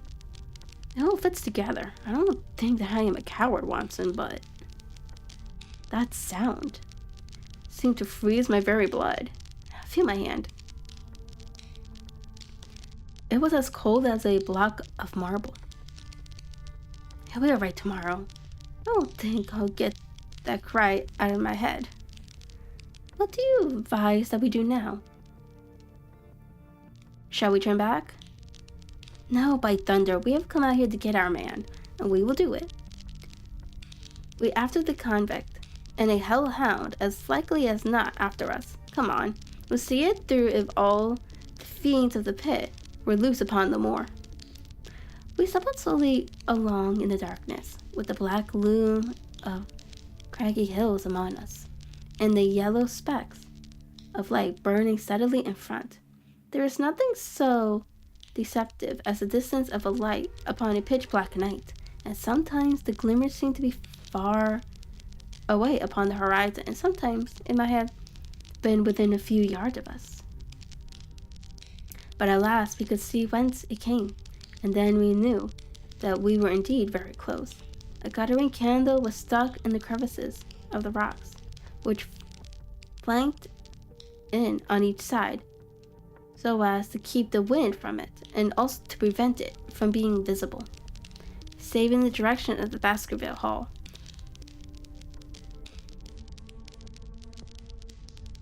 A boulder of granite concealed our approach, and crouching behind it, we gazed over it as the signal light. It was strange to see this single candle burning there in the middle of the moor, which no sight of life near it, just one single yellow flame, and the gleam of the rock on each side of it. What shall we do? Whispered Sir Henry. Wait here. He must be near this light. Let us see if we can get a glimpse of him. The words were hardly out of my mouth when we both saw him, over the rocks, in the crevice of which the candle burned. There was thrust out an evil yellow face and a terrible animal face. All seemed enscored with vile passions, foul with mire, with a bristling beard, and hung with a matted hat. It might well have belonged to one of those old savages who dwelt in the burrows on the hillside. The light beneath him was reflected in the small, cunning eyes, which peered fiercely to the right and left through the darkness, like a crafty and savage animal who had heard the steps of the hunters. Something had evidently aroused his suspicions. It may have been that Barrymore had some private signal which we had neglected to give, or the fellow may have had some other reason for thinking that all was not well. But I could read his fears upon his wicked face. Any instant he might dash out the light and vanish in the darkness. I sprung forward, therefore, and Sir Henry did the same.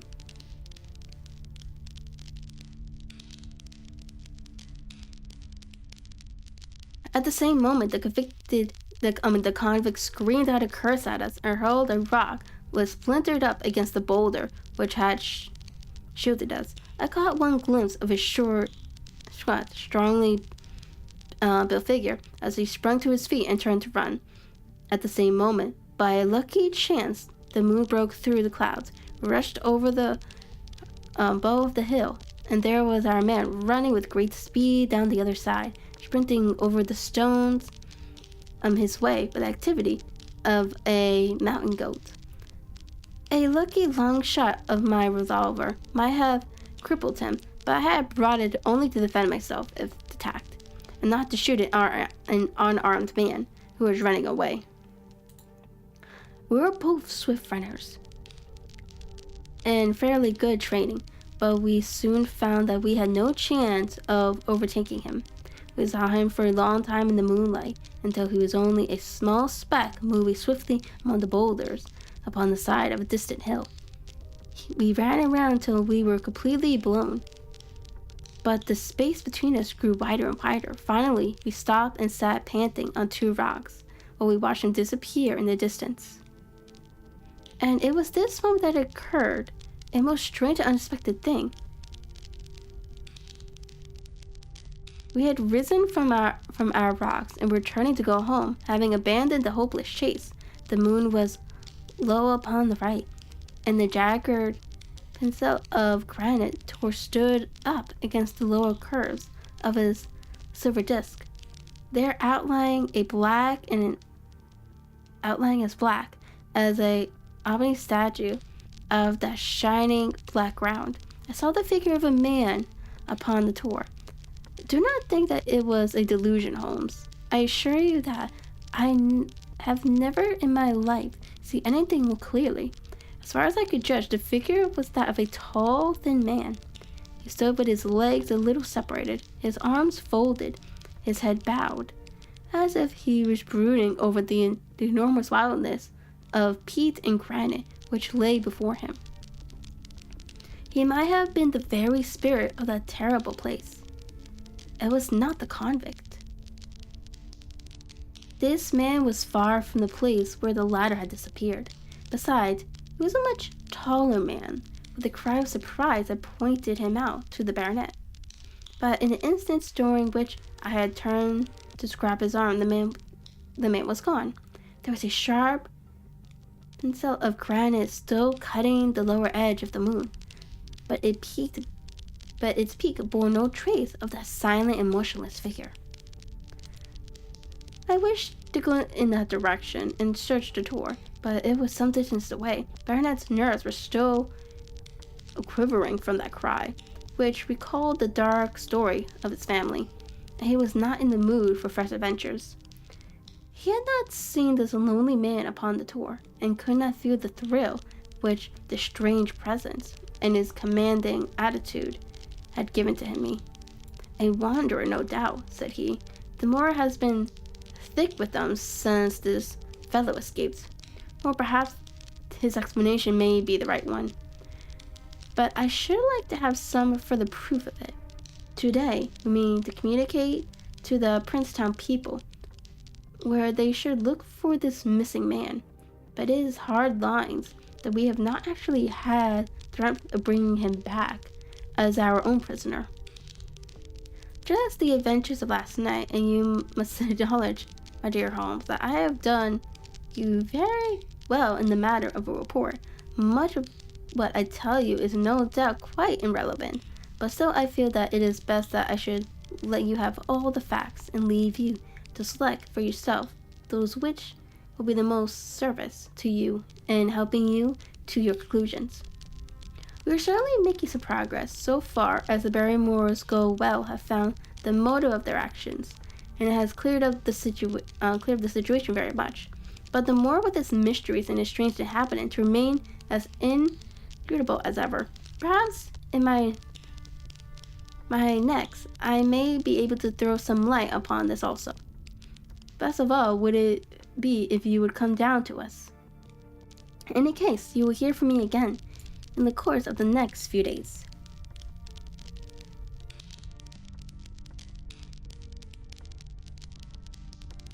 Okay, and that is the end of chapter 9.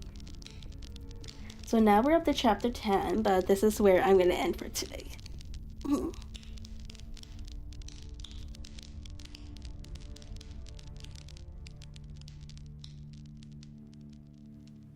So let me just put a note for myself that we're leaving off of chapter 10, because I'll probably forget later.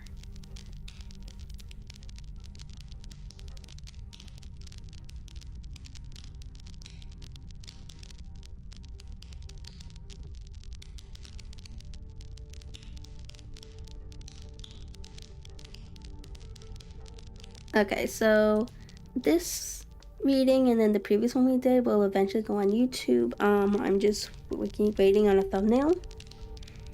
And then I have to like mark all the chapters, so it might be another couple weeks before we get these 2 up. But yeah, I don't know who's on right now. Let me see if I can pull up Twitch real quick.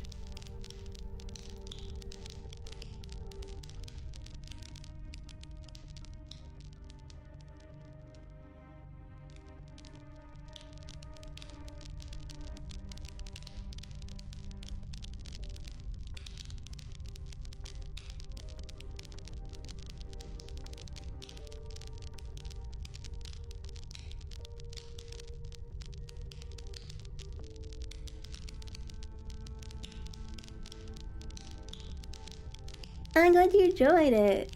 I'm very interested who this guy is. Like, if there's really a hound or not. I probably doubt there's actually a hound. But it might be someone else.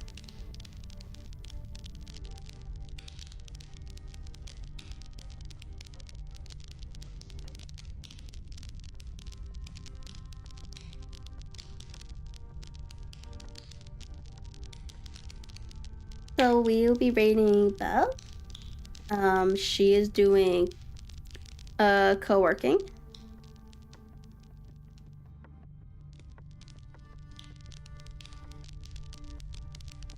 So yeah, let me just get her name real quick.